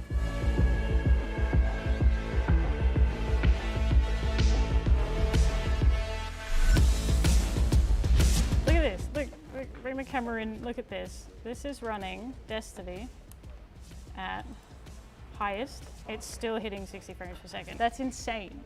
That is absolutely insane. I don't believe it. I cannot fathom that this thing has that much grunt in such a tiny form factor. And there's so much going on the screen at the same time, like particle effects and stuff. And I can barely hear the fans too. If I had headphones on while I was gaming, you wouldn't even hear it. I like this thing. Can I take this? Will you guys mind if I take this? Like actually, hold on. Is this plugged in? This wait, smooth, get away. It's fine.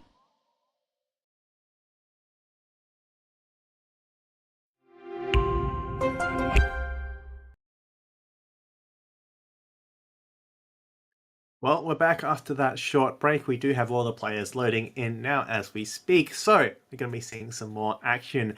It is the Swinister versus RMIT Black in this best of 3 upper bracket finals. RMIT Black, of course, took the very first map, 8-6 in Oregon. So now we head to Chalet, Swinister's own map pick for the second map. This could, of course, be the decider. This could be it. If RMIT Black win this, then they take the series 2-0. But for Swinister, they need to stay in this to get to the decider. They need to take this win. Certainly, I don't think it will be, undoable. Swinister have been playing very, very well. Remember, at this point, both teams are undefeated in the playoffs. So, it could be anyone's game. I'm still thinking it could go to a 2-1. RMIT Black, though, certainly have made a very strong impression. They started off a little bit slower. The first few rounds were a bit hit or miss, but they've managed to catch back up. And after a grueling battle, they have taken the last map, 8-6. Well, this is where we find out, will RMIT Black be able to roll away with that momentum, take it all the way, or will Swinister be able to catch up? Swinister certainly have been putting up a really, really good performance. I don't think they're slouches in any way, and I still think, as I said earlier, this could go either way. RMIT Black, though, of course, they were the champions of last season, Swinister coming in second, so pretty evenly matched. In terms of seeding, though, Swinister were placed number 1 seed to RMIT Black's number 2, but, those are just numbers. It all comes down to what happens on the actual game day, and so far, both teams have been showing up. Well, whoever loses this series does have a second chance. They go down to the lower bracket where they face the winner of Sellouts from UTS versus the Diamond Dugongs from University of Wollongong. That match has still yet to be decided. I'm not quite sure for that in yet.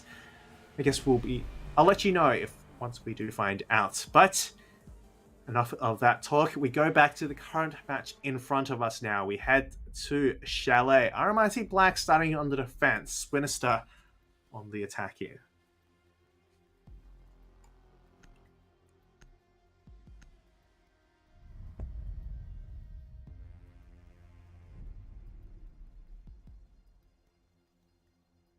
Well, RMIT Black going with the tried and trusted Thatcher ban.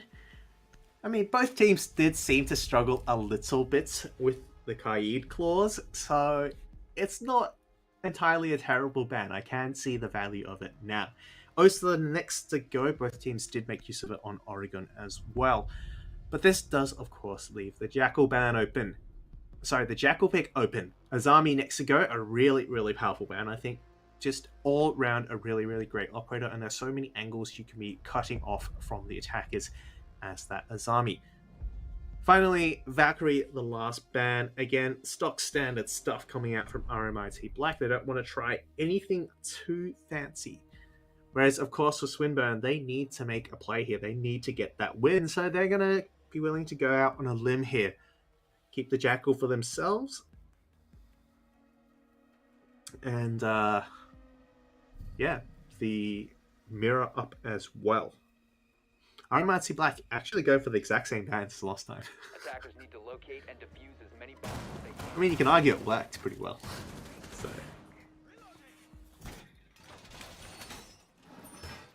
RMIT starting off on the defense. You can argue that this is more of a attacker-sided map, but certainly RMIT Black have been stronger on the defense. There's no doubt about that. I think their playstyle, it does suit them a little bit more. So, no, not to worry. I think they have all the tools here to make this second floor set up work for them. Frost, as always, being brought out from Axe Hydra. We did see some really great Frost mat kills last time. And another interesting placement in the library. I do like that one. I'm going to keep that one for myself. And Jin, of course, looking to roam from below. I think, I'm not sure if they've got that, going to reinforce up that kitchen wall. Yes, they will be. That dining wall, sorry. It's going to be approach from library. Goofed once again on the Yana. He's been doing a lot of damage and no surprises there. He is a really, really talented player here. A couple of pot shots going out now. If I were Squirrels, I'd just be worried about falling off the roof. Goof, though, has made it into the building. Jin taking a bit of damage, I think, in that fight with Squirrels. So it's going to be a little bit more careful here.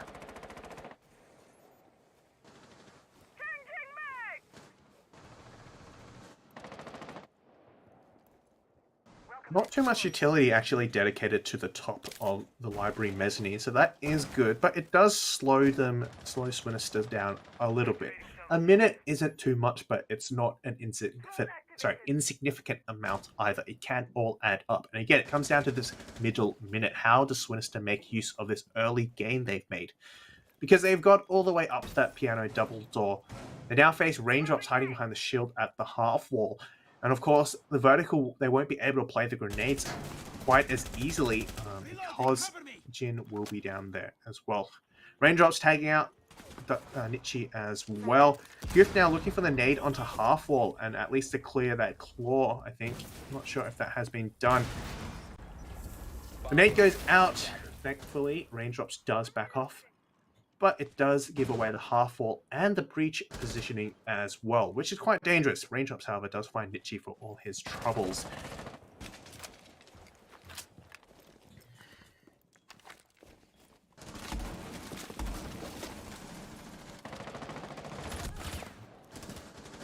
Distance does take out Pluto though, so it's a trade back. A little bit delayed, but they got there in the end. And with Distance holding this cross, they might be able to go in for a plant. Goof as well taking out Jin certainly will help that. No more Roma to deal with. The C4 goes out, but just misses. Lands short. Distance able to keep himself alive. Joker as well taken down low now. Goof is hungry for more kills. Diffuser looking to make its entry now, but Goof does go down. Don't know if they know, but Squirrels is there to clean up Axe Hydra. It's a 1v2 now. Joker on low health. Goofed on low health does get picked up. Diffuser still needs to enter into site. 20 seconds now to make this work. Joker holding onto this window. They know the push is coming out from that double window. Does run past. Knows it's a fake, but has to push. Plant going down now. Raindrops is forced to push. Doesn't have quite the angle. Gets taken down now. Shotgun in hand. Doesn't land at Distance. Does. Raindrops all by himself. 1v4, sorry. Distance closes that one up. A good first round there for Swinburne. But still, one round is still just a round.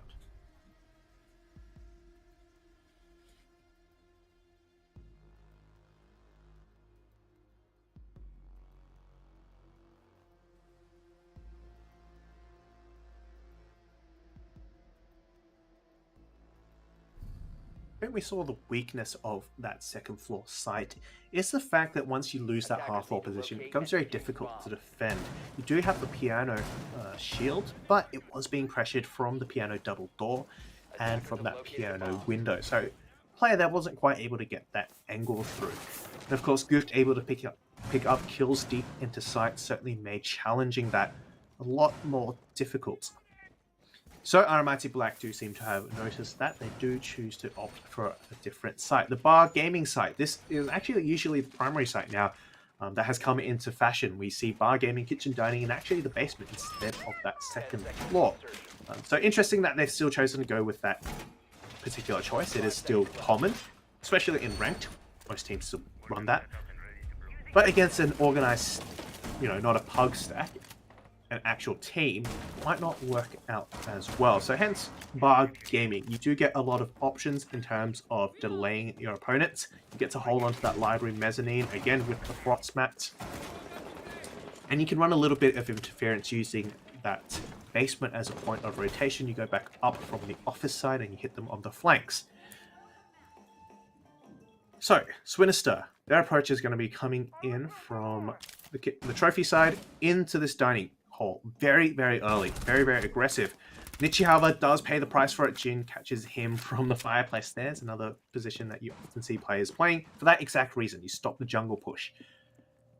But Swinister, it was pretty standard approach. You take that dining area and then you start working your way from up top and you stop the roam coming through from jungle. Of course, that doesn't stop Jin just walking up the basement stairs. But here we are. They've taken piano. They're working from that library double over from office side.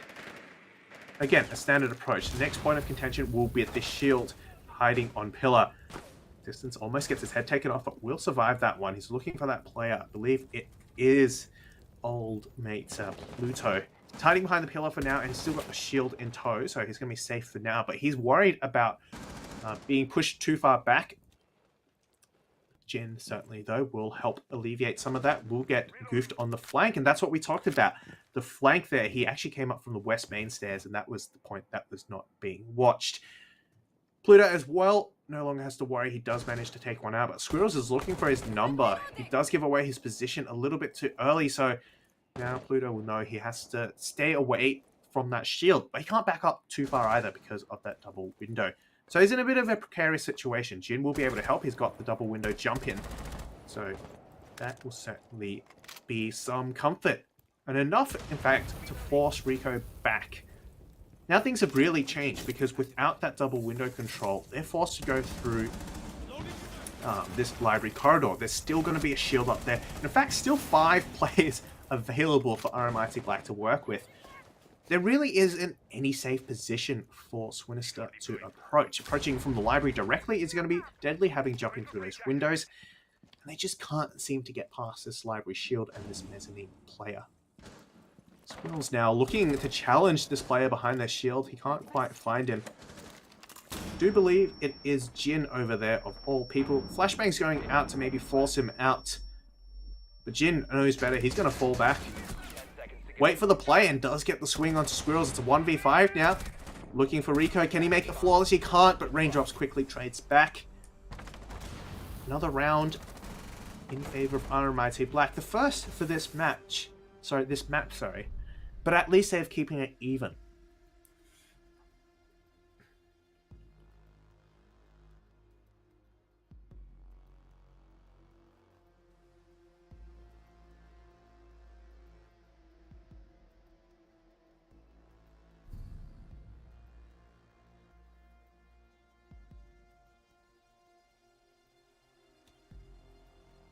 Attackers need to locate and defuse as many bombs as I they think can. Swinister got a little bit too aggressive there. They pushed up all the way up into jungle where they could be shot from the fireplace stairs, and that was the undoing.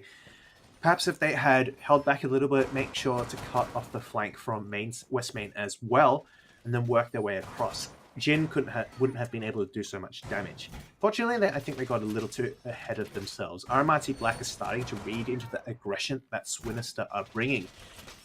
And we saw that in the last game as well. Goof wasn't playing as aggressively as he did the first couple of rounds. Started to hang back a little bit, play off his team. I think it was a good adaptation from Swinister rather than just feeding the beast. But RMIT Black, certainly well done to them for reading into it.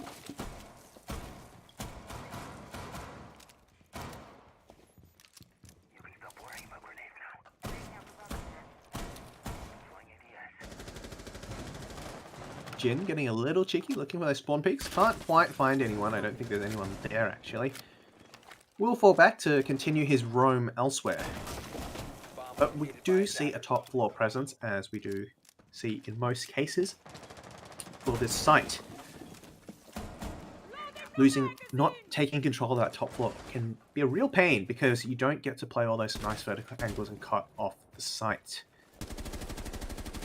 And of course, it allows the defenders, on the other hand, to use that to their advantage, contest them. Jin does take down Distance with a very, very nice shot at the main door. Distance goes down once again. Jin on low health though, so he won't be able to get healed back up either, so he's going to be easy pickings. Fortunately, nobody is quite there to catch him out. Second from Goofed onto Goofed as well. Nietzsche able to get the kill onto Pluto in return, but the damage has been done. You've lost your star player, Goofed, and, you know, Pluto has already put down his utility. He's done his job. The only thing that could perhaps save it is taking out Jin as well, evening out that player count and taking the star player off the board as well. But so far, things have been going pretty well for RMIT Black. Making their way into the top floor, this bedroom area now, and they're acutely aware that there's going to be someone there. They see the peak holes, they're just holding it, playing it safe. Raindrops also looking to challenge, but not quite sure where this push is coming from. Come on, step on the tracks.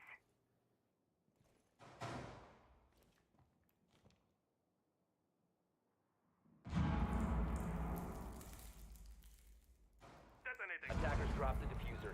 Once again, a slow mid-round means Rico gets taken out before he's able to open up more of the wall. In fact, yeah, the main wall's still down. Might be able to frag around the other side, but that's not enough hard breach to get things done. Joker does take a significant amount of damage, but fortunately keeps himself alive. Squirrels as well, but this is not looking good, especially in terms of utility-wise.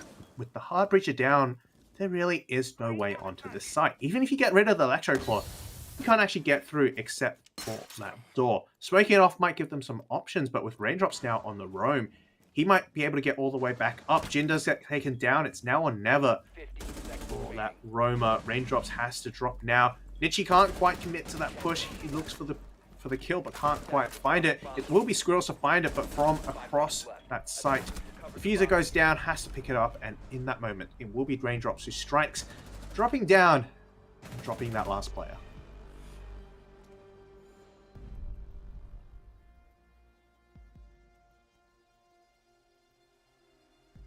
Goof's unfortunately just not having as good a time on this map as on Oregon. I think RMIT Black have got his number. Pluto, of course, able to get that the second kill onto Goof. Jin with the first onto Distance, and that certainly hampered Swinister's ability to attack. I think those two were their entries. Without those players to lead the charge, again, we saw Swinister start to slow down on the mid-round. They weren't able to get the wall open, that further compounded the issues.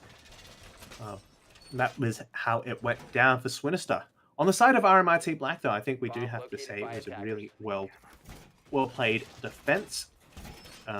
I would have liked to see perhaps where Jin went as well in a little bit more detail, so I could tell you whether he was playing with support, whether it's just a solo roam or whatnot. But certainly RMIT Black making sure they don't get overly aggressive and wander into Swinister's sights certainly has helped them out. Attackers are heading out to defuse a bomb. Back to Bar Gaming we go. Second floor seems to have been given up, and for good reason. Just does not seem to be working out for RMIT Black. Do you know, is that the... No, sorry, it's basements. My bad. Yeah, we'll see how this wall gets played out. 2 hard breaches now, and make opening up that wall a little bit easier. The roaming presence in the form of Jin and Hydra this time. Going to be holding on to this dining area, stopping anyone from contesting Fireplace and playing the vertical, for example. And they have that hatch to fall back through. Opening that hatch is really key to this roam. Without it, you're forced to go through Fireplace stairs or the West Main, and that's a bit of a choke point. That hatch really makes things a bit easier, and it's not too bad for the attackers to take control because they still have to drop. Oh, a nice shot from Jin onto Goof. That was brilliant. Goof didn't know what hit him. Now with Jin continuing to play unchecked here, Swinister are in for a rough time.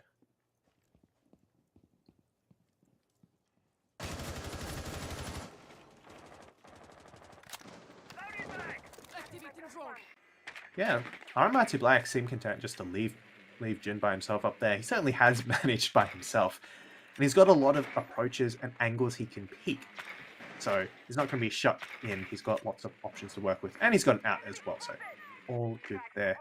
We'll get spotted out by distance, but no one to follow up on that drone distance. Has to be careful, though, of the drop. He's going to go back and look for it. X Hydra, though, also close by, could potentially support Jin if the engagement calls for it. But so far, again, a slow mid-round. That's 1 minute remaining, and not a single player has fallen. They haven't even taken care of Jin, and that threatens to be a thorn in their side. Squirrels does find Axe Hydra, but it's a trade, and that's a hard breach gone. Leaves Ace as your hard breacher. I'm not sure what the wall denial situation... Oh, okay. A lot of wall denial. So I'm not even sure if the main breach has been open. It seems to be completely focused on this back take. Oh, it has been open. Nietzsche looking to make an entry, but gets forced out by the Thorn Gadget.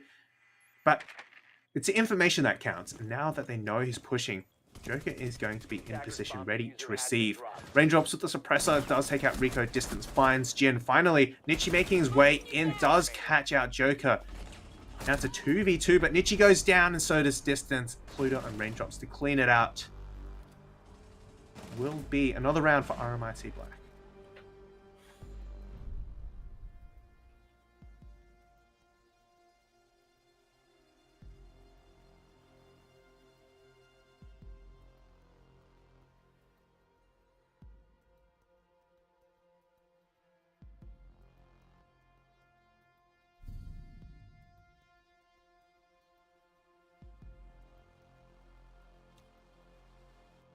Defenders, protect your bombs from being I mean, defused by apart from attackers. Jin having insane aim, it also certainly helped he had very, very good setup over there in the kitchen dining area. Had lots of angles to peek onto that trophy window. Had the angles out into fireplace and the approach into jungle. He had that rotation between kitchen and dining. He had a lot of options to challenge the attackers wherever they might be pushing from. Add to that, a pretty good escape route and a bit of utility dedicated to cleaning out grenades, and he was just a thorn in the side of Swinister, who just took too long to clear him out. They eventually managed it, but by then it was too late. They didn't have time. Certainly, though, Swinister made a valiant attempt. They did drop it back down to a 2v2, which is pretty good. At that point, it's back to even, but being short of information, they were forced to push into the cross, being held by RMIT Black. Ultimately, it went in their favor. Oh boy. Not again. Jin is on a roll. Rico gets taken out. That's your hard breach as well. Will he find a second? He's still there. He's still there. He might. He doesn't. Distance is a little bit sharper this time, but he goes down low as well. Gooft, however, does double that up. Axe Hydra goes down. Nice shot indeed. And things have switched around for Swinister, but it's only just. Only just. Right. RMIT Black could easily take out Distance. And then things could change. This is pretty good progress, though. They've taken that second floor. They've taken up to the piano area with a minute, using only a minute. Of course, as we mentioned, that second minute is usually where things start to fall apart. So we'll have to see how that plays out. Raindrops at least takes out one as well. So it's going to even things back out. And with Distance on low health, this doesn't look good for Swinister. Fuser down as well. This location has been given away. However, with all that being said, Gooft is still alive, so not all hope is lost. They still certainly got the utility they need. They've got the flashbangs and the frag grenades for this shield. I expect it to be coming out very, very soon. There we go. Pluto forced to fall back. Some good timing there. He would have lost his life. He's going to go to challenge it again. Thinks better of it, though, because he does hear the grenades coming out.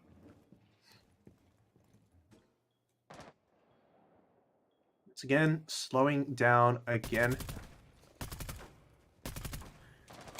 Raindrops looking for some pot shots. Shield has been cleared, but the damage has been done. Look at that. The diffuser is on double window. He's going to go for the swing. As he goes for the flashbangs, he downs him, but I'm not sure if he knows. Either way, the diffuser is in a very, very dangerous position. Pluto able to continue to play these library stairs. He is playing a bit risky, but he's got that jump in, which is the important part. It's going to stop them from being pressured, from pressuring Raindrops, and that's the important key. Raindrops, after all, holding the diffuser. 30 seconds now. I almost heard a Frostmat go, but it is not to be. Pluto gets a little bit aggressive, pushes up, Squirrel takes him down, who is low. Now Raindrops is in a precarious position. Will the shield be able to save him? He's getting pinched, he takes damage, but continues his position. Goof, however, cleans him up. It's a 1v2, 1v3 now. Things have turned around. What was looking good for RMIT Black has certainly fallen apart. It's all up to Goof. There's 3 players now, but will they be able to find Joker? Looks away, I think, in the wrong place. Does get taken out by Goof. Fortunate, the casters can see, but he cannot. RMIT do fall. Swinburne are back in the swing of things.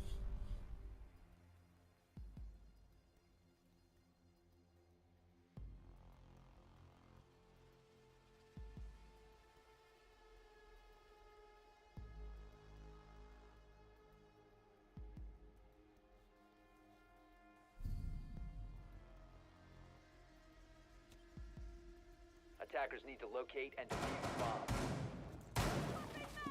Yeah. I run the risk of being too negative and always saying, oh, I could have fixed this, I could have fixed this, but given that we've been talking about Swinister, maybe it's time for RMIT Black to take a little bit of heat. I'm sure they can manage. Anyway, I think that kind of fell apart when Pluto got a little too aggressive by pushing up and dying. It enabled the pinch onto Raindrops, who was holding the diffuser in a very, very powerful position. Even if they had fallen back, that would have been, I think, would have helped. Having those two extra players on site for that last execute certainly would have been useful, and I think they still had really, really strong positions they could fall back to. They could fall bottom of library stairs, they could fall into the connector. Still options to work with, so aggression may have cost them that one, and certainly if Swinister had been punished for it, then certainly RMIT Black just then got a taste of that medicine as well.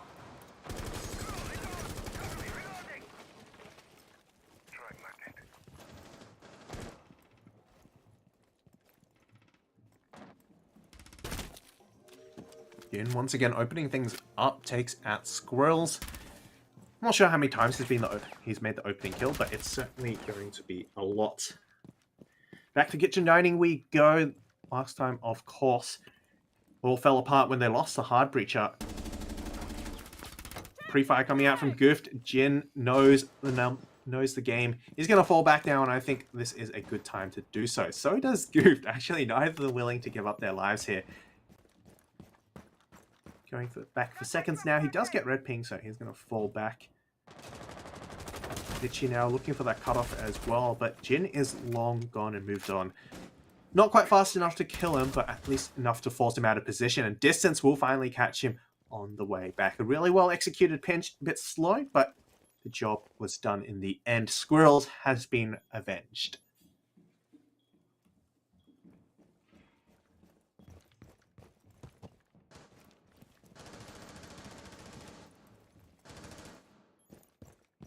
Of course, that's half of the round gone, and there's still a lot of territory they need to take. If vertical was their plan, they need to execute that quickly. Without the sledge as well, it's going to be harder relying on the shotgun from the gridlock. Joker does take a bit of damage. I'm not sure where from. Maybe from across the breach. But yeah, the breach is still very, very much shut. And if Swinister don't want any hope of getting into the site, they need to open it now. They have, in fact, taken out the core.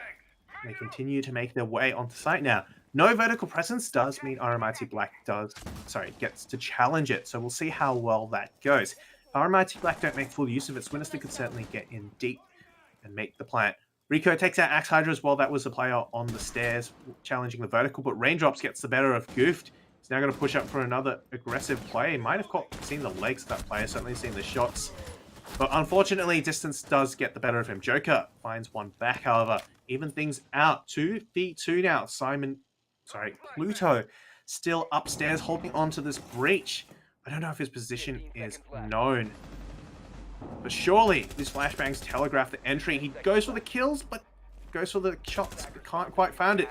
Does take the diffuser down now. And with that down, it's fairly safe. Safe game. RMIT Black making a 4-2-1/2.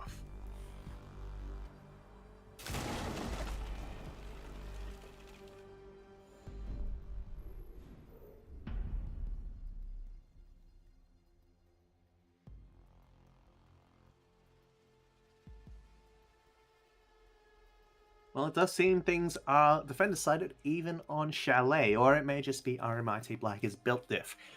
Certainly, though, they've put up a really good defense against what was some really, really good entry work from Swinister. Unfortunately, not quite able to get past Attackers need to locate Jin. and defuse as many bombs And of course, as they everyone can. else stepping up as well. Raindrops on 7 and 3, doing a lot better than last round. And it's not as one-sided. It's not all the Jin and Goof show. Attackers have located a In bomb. fact, Distance putting in a lot of work, this time carrying Swinister forward. It just hasn't been quite the same yet.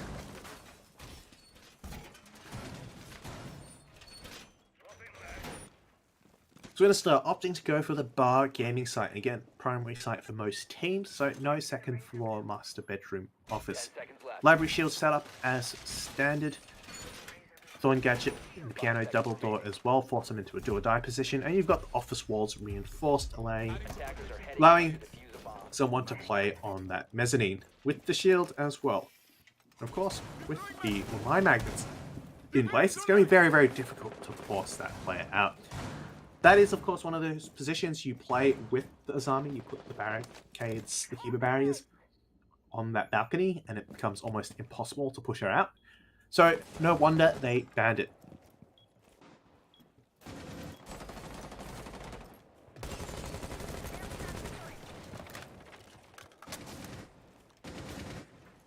Looking for a fairly...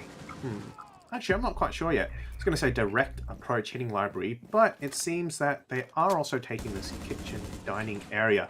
As we mentioned, Jin will be the first to find that kill onto Squirrels. Unfortunate again. Guess it's an honor to be killed by Jin. I wouldn't know because I don't play this game. But,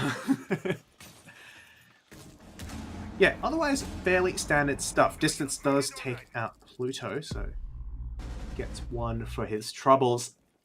But overall, pretty good progress. 2 minutes remaining. They've got that second floor area under control. They can start working with this library shield.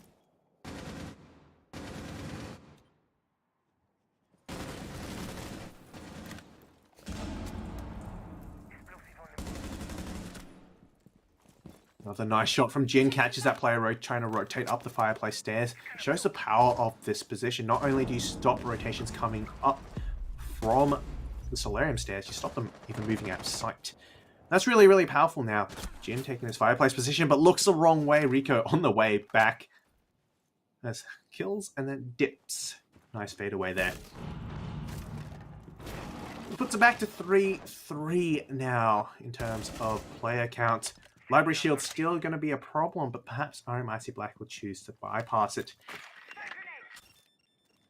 Flores drone does finally come into play. I was wondering where that went. But Goof does take out Axe Hydra, and that with that the diffuser. Now this is a concern. Goof a second one with that cross. Now it's all up to Joker. He's nowhere near to the diffuser. And in fact, yeah, nowhere near. At least on the site.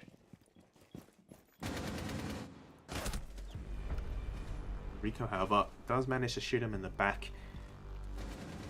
RMIT Black lose a round, and Swinburne starting to catch up.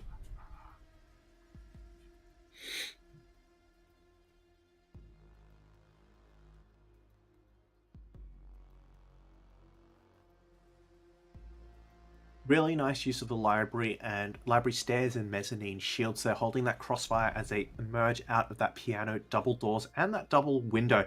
We saw the Lion approach, try to take out Distance, and Axe Hydra approach the library shield, but Gift, of course, the key player there, star player, able to take out both of them. And even if he hadn't, there's still the problem of Distance on that mezzanine.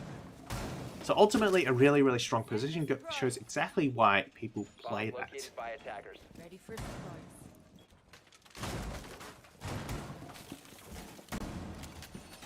Kitchen dining now with great certainty there's going to be a vertical setup as well. 10 seconds left. Last time, of course, when RMIT Black held this site, they played the vertical to great effect. It really stopped Swinister. Well, it stopped Swinister dead in their tracks when they went for that execute. And it seems the story here is if you don't take that vertical control, you will very, very much struggle. So, if RMIT Black want to get good control. They're going to have to take this vertical. Will be a little bit more difficult given they've got a single hard breacher, and losing one of them to perhaps a Kai trick would, you know, ruin that plan.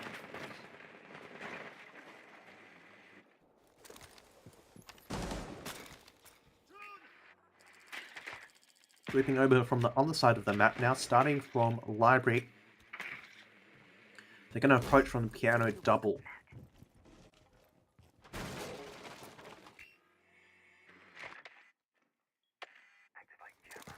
Jin as well, looking to cut off any players who might try to drop down from sight. See if he can get any freebies as well.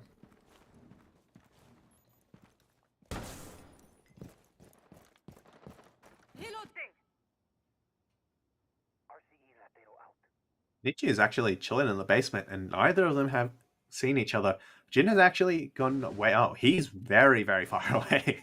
Okay, not quite sure what he's doing over there, but that's one less player for RMIT Black to worry about. But they don't know that.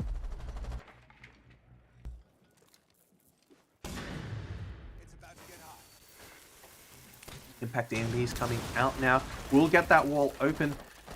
Good start there. I don't know if it actually caught the bottom of the other wall as well. It might have been placed low enough, but I don't think so. Half wall cleared out as well with a frag grenade. Nope. Not quite close enough. Position of this player in office has been given away. They're going to start flanking from the door, and they will catch squirrels. But hey, not too bad, given that the time has now ticked down low. He is often the first pick, but here, you know, it's not that bad because he's held onto that position for a very long time. He's got a... What was I was going to say? Either way.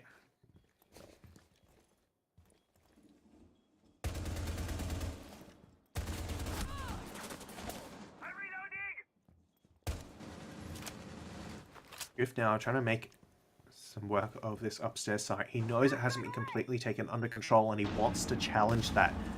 I think he might actually get it. Raindrops might have been taken low from a Brotero drone.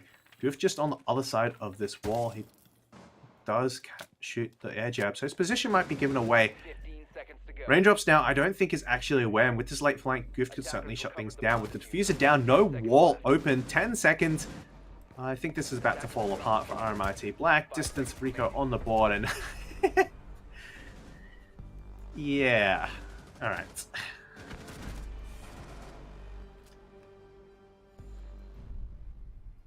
Well, it really just seems to be a defender-sided game tonight. Swinburne were down 2 rounds, but they've caught back up 4-4 apiece now.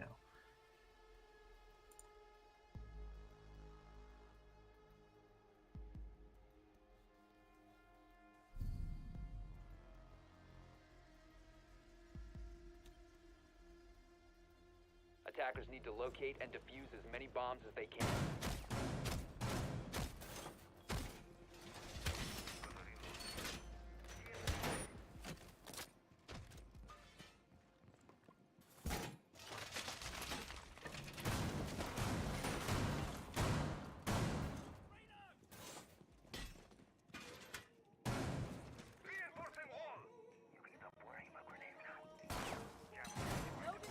Attackers have located a bomb. 10 seconds left. 5 seconds to insertion. Camera ready. Attackers' objective is to defuse the bomb. All reinforcements nearly done. They do actually choose to go to the second floor site. Obviously for RMIT Black it didn't work out very well at all, so we'll see if Swinister has better luck with it. No frost mats though, which can be a bit dangerous. You do run the risk of players jumping in through those windows, but hey, see if it works. Blizzo entering with the knock. Unfortunately caught off by Squirrels. Squirrels has been the first death so many times, I feel like it's time he gets that opening kill. And with that, Swinister leading in terms of player count, but he is very low. Just 1 bullet could easily end his life, but he's going to choose to fall back. I think he's done his damage. He doesn't really need to continue to worry.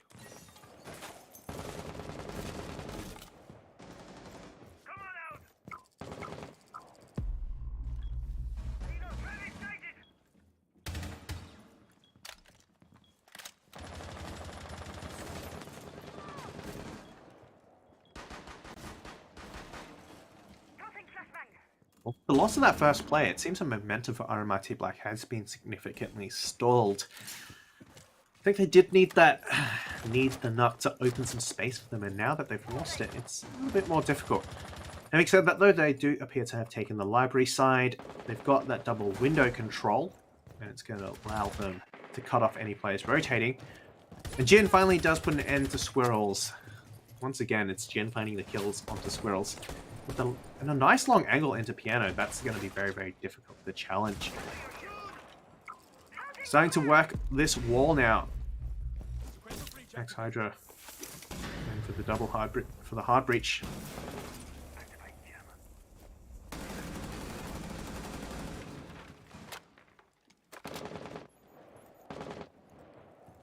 Minute left now to make this execute.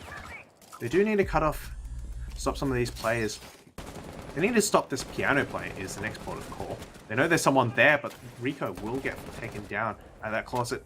Raindrops with the second, catching that jump out, and a third almost, but Distance. I think it was a third. Distance finally with the double jump out catches the last player. Joker does go down. Axe Hydra finds the last one though, and that is a good execute. Off the back of Raindrops though, and some nice flicks. Fortunately, the trades were there for Axe Hydra.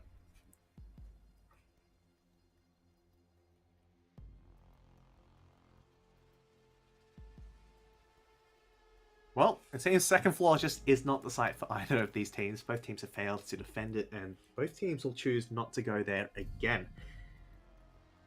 Difference, of course, though, is RMIT Black are once again in the lead.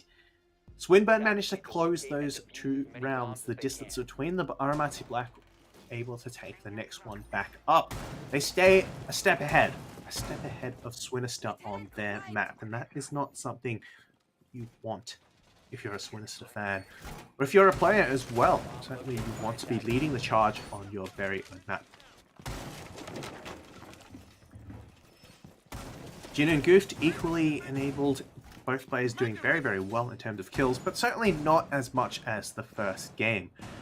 It does mean we see some of these other players step up, and step up they certainly have. Distance 12 and 5 at the moment. Raindrops 10 and 6 as well, so even though Goofed and Jim may not be posting the insane numbers they were last time, someone else is ready to take that mantle.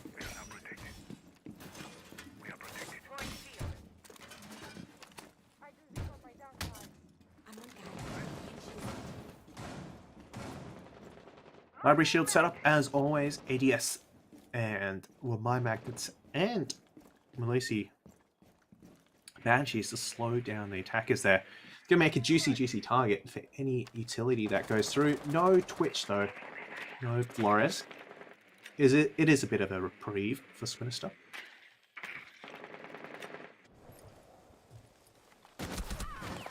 Oh, that is unfortunate. Goof gets the better of Jin. Distance as well onto Joker, and suddenly things have turned around. RMIT Black were looking good at the start of that round, but with 2 players down and no trades coming anytime soon, I'm afraid this round, although only a minute in, might have already been written. Certainly with that long angle as well, Goofed all the way from the back of Library onto those double windows.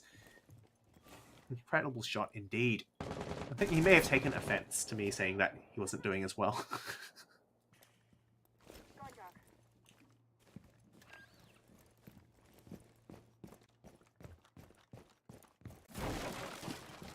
Attackers recovered the diffuser.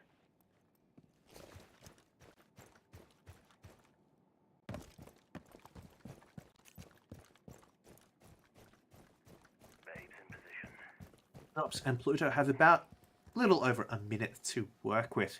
Now looking to pressure the site, but surely they know there is a player upstairs. Actually, they know, because there's no one else on site. Pluto has made it all the way onto site unchecked and catches Nietzsche for all his troubles. Raindrops, however, will have trouble getting into the site here. Does throw a grenade, but the Frost Mat and the Crossfire from Goof will catch him. And that is why it is so powerful. That leaves just old mate Simon Cowell to judge. But Squirrels gets the better of him. Finds that nice kill through the holes. And Swinister once again even things out.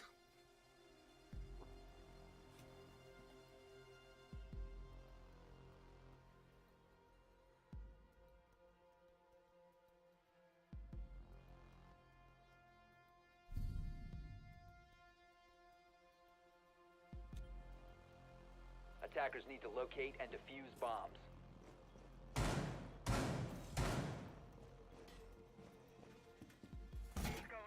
This has certainly been a long match. We've seen it go all the way 8-6 for our very first map on Oregon. Now we're sitting at 5-5 on the second.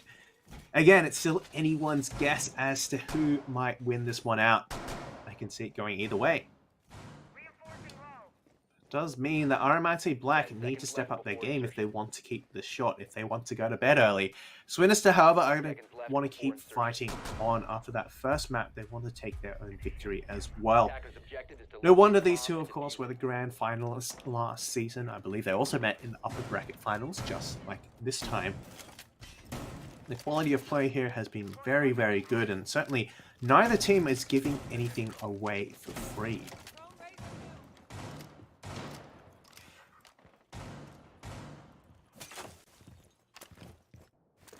Girl's going to be holding from upstairs, open up some vertical as well to deny the doorway in the corner of the site.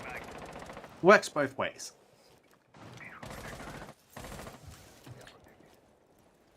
Raindrops Pluto making this entry into library, this time being sure that no one is hiding in library. Don't want a repeat of last time.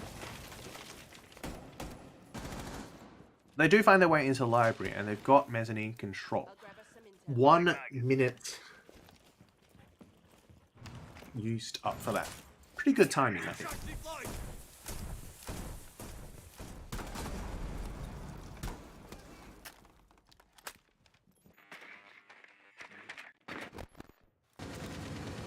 You know of that player in piano. Now going to start challenging this office area. Shots ring out, Squirrels does fall, so does Goofed. And suddenly, this once again looks like an RMIT Black round. She might be able to catch someone though on this vertical. I don't know if they saw it. Distance also coming back up to challenge the top floor. Half the round gone though, and they've made fairly good time. They've delayed the attackers enough, but will it be enough to win the round?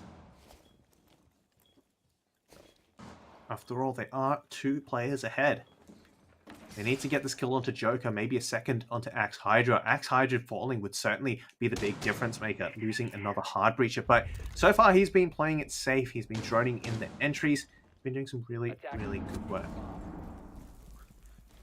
Pluto coming down the stairs. Dodge catch distance looking the wrong way, and that's the second star player gone. Leaves just Rico and Nichi. Vertical now being opened up above Nichi, sorry. He's in a world of hurt. Those holes go both ways. He might be able to find a kill onto Axe Hydra. Doesn't quite catch him at the wrong time. 30 seconds now. The execute hatch come through. Might actually be choosing to drop through this hatch. I'm not sure if the wall has been opened yet. Indeed, wall being opened up now, a little bit late, but with Nichi down now, it's all up to Rico. They can simply flood onto site. Once they get the intel, they can go for the kill. TCSGs go boom, but it will be Jin with the pistol in hand. Finally clean them up. This is what happens when you don't have the God 6.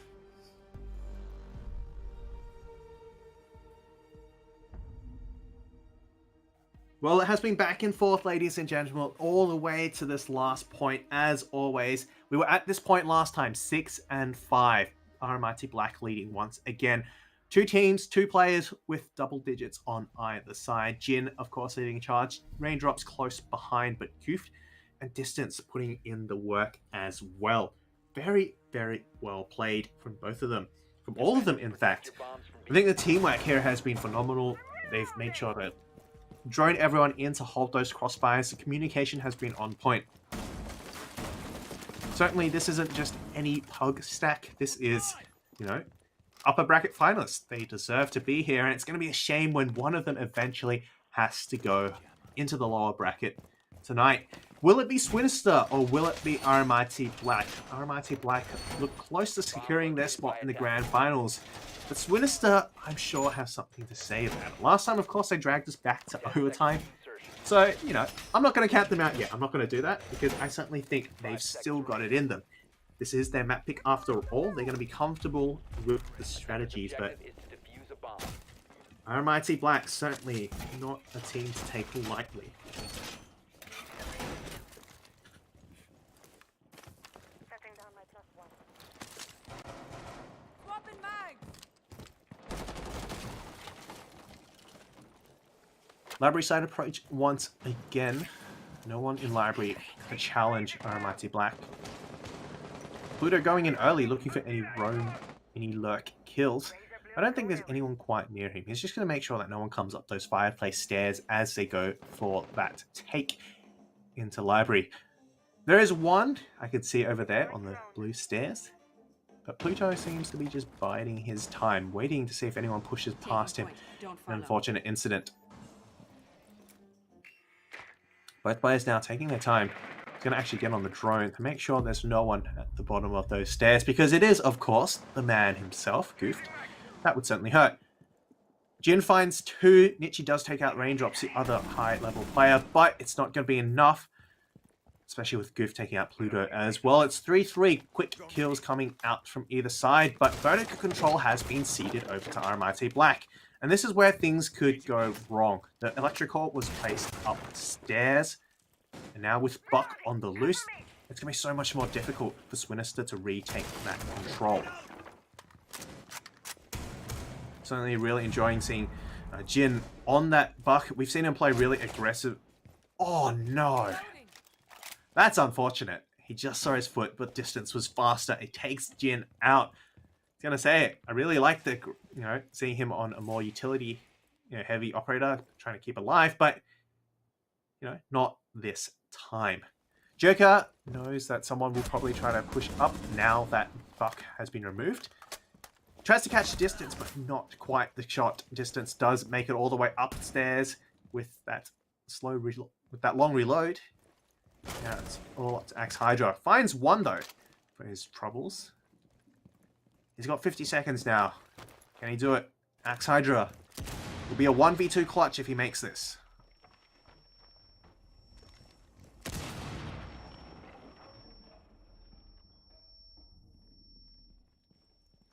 30 seconds left to go now. It's now or never. Not sure if the main wall has been opened up, but at this point, does it really matter? You just need to get those kills. Defenders are going to be hiding. They're going to be wanting to stay alive. The Axe Hydra goes for the peak. There's one behind the shield and one a little bit far away. He might be able to get the single challenge here. Stays behind the shield, makes a smart play here. Looking for that angle. Can't quite find it. Might not be enough. Gets into sight. But surely this is it. It won't be. Swinister once again holds on to make it all the way to overtime.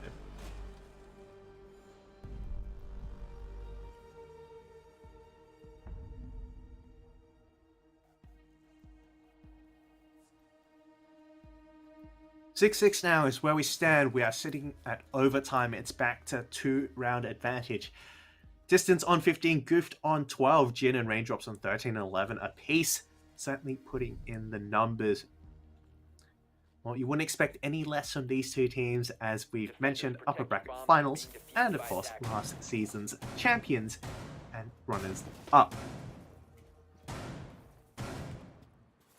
But back to 6-6 does mean we reset at least for this map. Swinister now have a chance to take this map, the series, to a third map.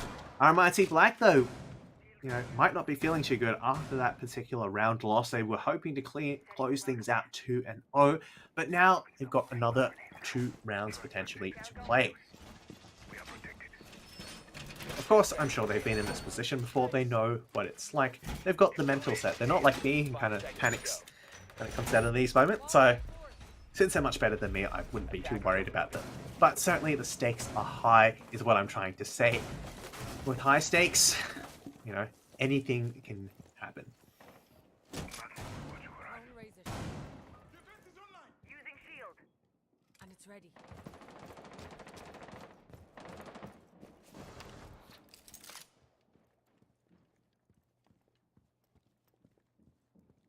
Activate shock drone. Distance hasn't disconnected. Once again, missing out. Yeah, once again, he's missing out on the final rounds. This time... Oh no. That's unlucky. Pluto does take him out, and that's unfortunately another free pick for Swinister for RMIT Black. What? Unfortunate it has to go this way. And of course, that frees that library stairs, sorry, the mezzanine shield position where distance usually played. And last time, holding that crossfire was so big. But without that, that player on top library is much more easily pushed. Shield has already been taken care of, 1 minute 43 to go. It's a little over half the round. RMIT Black are making good progress. But not if Gooft has anything to say about that. He knows there's going to be players pushing down these stairs. He's ready to challenge. I think he's been droned out. Flores drone as well. We'll try to force him back. At least take out the shield. And make it a little bit harder to hold on to that position.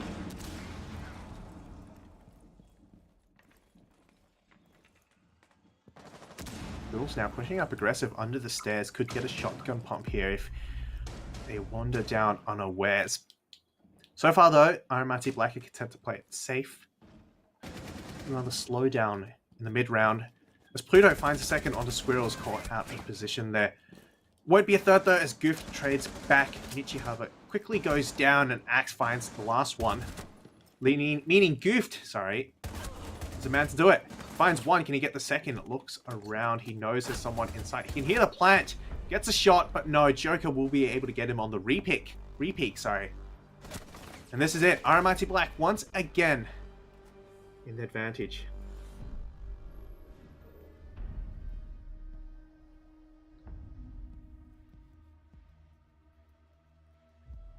Well, now is as good a time as any to pause, given that distance has crashed. I mean, look, it's fair enough. You are on this match point. You need all the players you can get. You do not want to go down like that.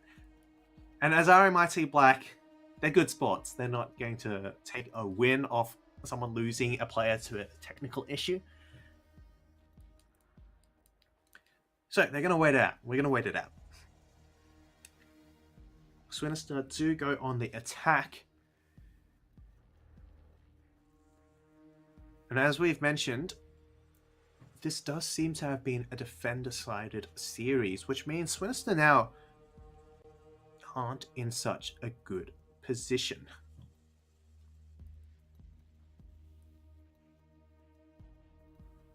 This time, though, does at least give them time to talk, I think. RMIT Black, the momentum will be slightly slightly slowed down. I wouldn't say it's defeated.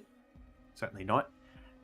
But Swinister at least get a bit of a breather while we all talk about Distance's PC. Maybe that's what he can do with all the prize money he wins. Well, if he wins. He can buy a new PC. One that doesn't crash on match point.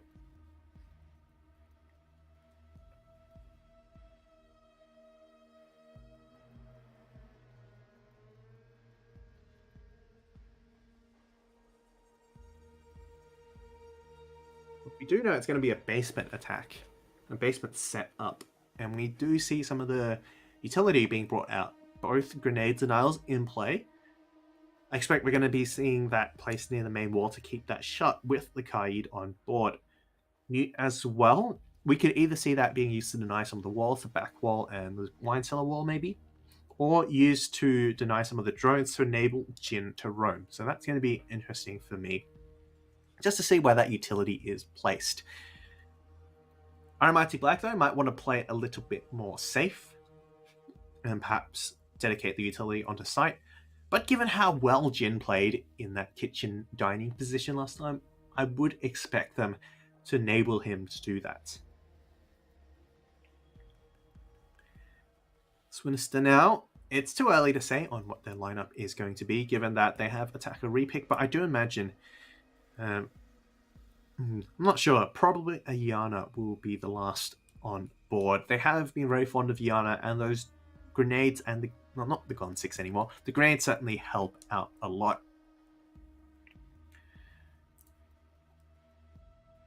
It's going to be a little bit difficult actually though to clear out the Kaid and mute jammers. We'll know if Nietzsche is bringing the impact EMPs, maybe make Ace's job a little bit more easy. That's all speculation, of course. We are yet to see what they're going to bring, and they could just switch it up entirely. Who knows? Maybe Swinister are going to bring shields this round. Or shield stack. We're going to see a Monty, a Fuse, Nosa, a Blackbeard, because that's a shield, and a Blitz.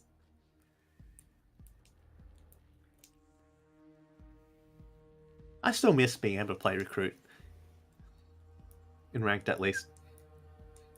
That could be an interesting pick. Do you think anyone would ever actually picked a Recruit in ranked? I mean, if they wanted like frag grenades and smokes, maybe. If you're just playing entry anyway, yeah, maybe. If you're not going to put down utility anyway, I mean, like half of ranked stars, then hey, it's a good idea. Hey, I called it. It is Iana. Distance has made it back. He's gone the distance. He's booted up his PC. He's logged all the way back in. We can resume our game. RMIT Black 7, Swinister 6. Overtime a match point. This, of course, this point, if RMIT Black seals the series for them, they take it 2-0 and they book their ticket to the grand final. Swinister need to take this point back to bring it to full overtime and then take this one to get all the way into that third map, that decider. Fatigue certainly will be an issue at this point. I know I'm certainly getting a little bit tired from having to talk, but certainly for these players having to remain focused for so long, it's going to be a strain. And RMIT Black want to end this quickly. Swinister, though, will be building up that momentum through the second map, and once you get into that third map, things may change into their favor. So for RMIT Black, they want to call it quits here. They want to make sure they can take the win.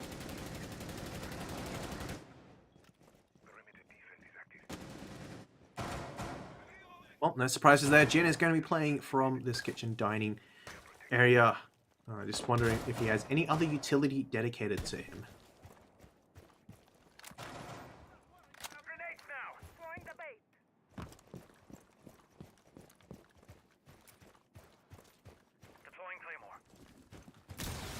That was pretty fast. Main breach opened up very, very quickly. 2.5 minutes. I think that Kaid claw trick may have failed. Just missed the mark. But that cuts off some of the rotations. For example, down blue across the fireplace stairs into wine cellar. It's usually not the main point of entry for the attackers. They're going to open that, place a player there to hold that cross, and then go for a back take, go through that big garage. And that, of course, is a strength of Jin's position. He can drop through the hatch and contest them, and that's going to be a huge point if he can get there. Nietzsche has reduced some of the avenues he can take, stopping West Main from being a place he can come back down, but still a lot of roam presence upstairs. Axe Hydra upstairs as well.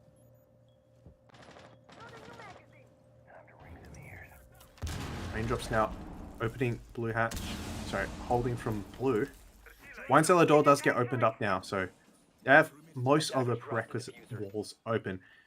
To really top it off would be to open up that main garage, that big garage wall. Simon Cowell, aka Pluto, will find Goof, so that's a star player gone. Jin, however, also felled to 1 apiece here. It's going to be up to the rest of the team to take up that mantle. Significantly faster now in terms of clearing out that player upstairs, and certainly more coordinated. They do have that back control now. It will be more useful. Pluto, though, still upstairs. I wonder if he'll be able to rotate back in time. It does seem to be a bit of a risky position. He's looking for a player that's not there, and this could be helped, pressuring the players on site. Unless, of course, he drops through that hatch we see right there. Distance does get a ping onto a player. It will be Axe Hydra. Gonna have to go for a long rotate across, and Axe Hydra, I think, has buggered off. 20 seconds now as we enter what could be the last round. Raindrops does find Squirrels. Nietzsche goes down as well. Suddenly, it's all falling apart. Rico and Distance last to see the light of day. Rico finds one, but it will be Pluto. He's opened things up. Can he close things out? That roam will be the difference. Distance, he loaded all the way back in to try and get this kill, but unfortunately, he won't be able to find it. Even if he gets his kill upstairs, I think this is it. It's a 3v1.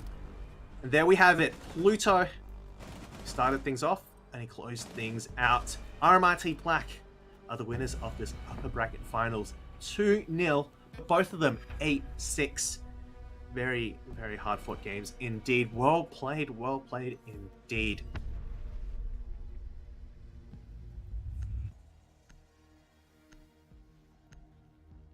Look at those numbers being posted there. 14 and 16, and Jin, Pluto, and Raindrops 14, 12, and 12. So many double digits once again on the board. Just speaks how well these teams are playing. And that's not to say that other players aren't showing up. Certainly they've been enabling, playing the utility, making sure that those star players, those fraggers, have the room to move, have the room, the information they need to kill the other players. So well done to all involved, but unfortunately we will have to say, well, unlucky to Swinburne. They will be dropping down to the lower bracket. They're not quite gone yet, so make sure to stick around and see where they go. RMIT Black will book a ticket to the grand final, so they've got at least that secured, where Swinburne now will have to fight through the rest of the lower bracket. They will be facing sellouts UTS, who tonight defeated University of Wollongong's Diamond Dugongs 2-1. The first game was unfortunately a forfeit in favor of the Diamonds, but it was an 8-6 and then an 8-6 victory for UTS after that. So again, very, very close games tonight. It goes to show the quality of competition we're seeing here. So that means, of course, lower bracket finals are going to be amazing, and the grand finals are going to be amazing as well. And here we are. We've seen how it all plays out. RMIT Black take out Swinburne Swinister 2-0. RMIT Black make it all the way to the finals. Sellouts and the dreams of the Diamond Dugongs now face Swinister next week to find out who makes that final spot into the playoffs. Into the grand finals. Will it be a repeat of last year, where Swinister once again made it to the grand finals, or will Sellouts this time?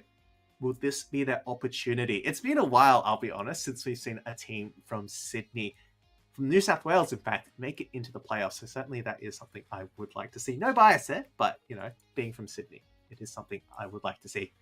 Before we go, we once again have to thank our sponsors. We want to thank RIG, What It Takes to Win. RIG develops headsets delivering superior audio for competitive gamers and streamers at all levels. Join the RIG team and enhance your gaming experience.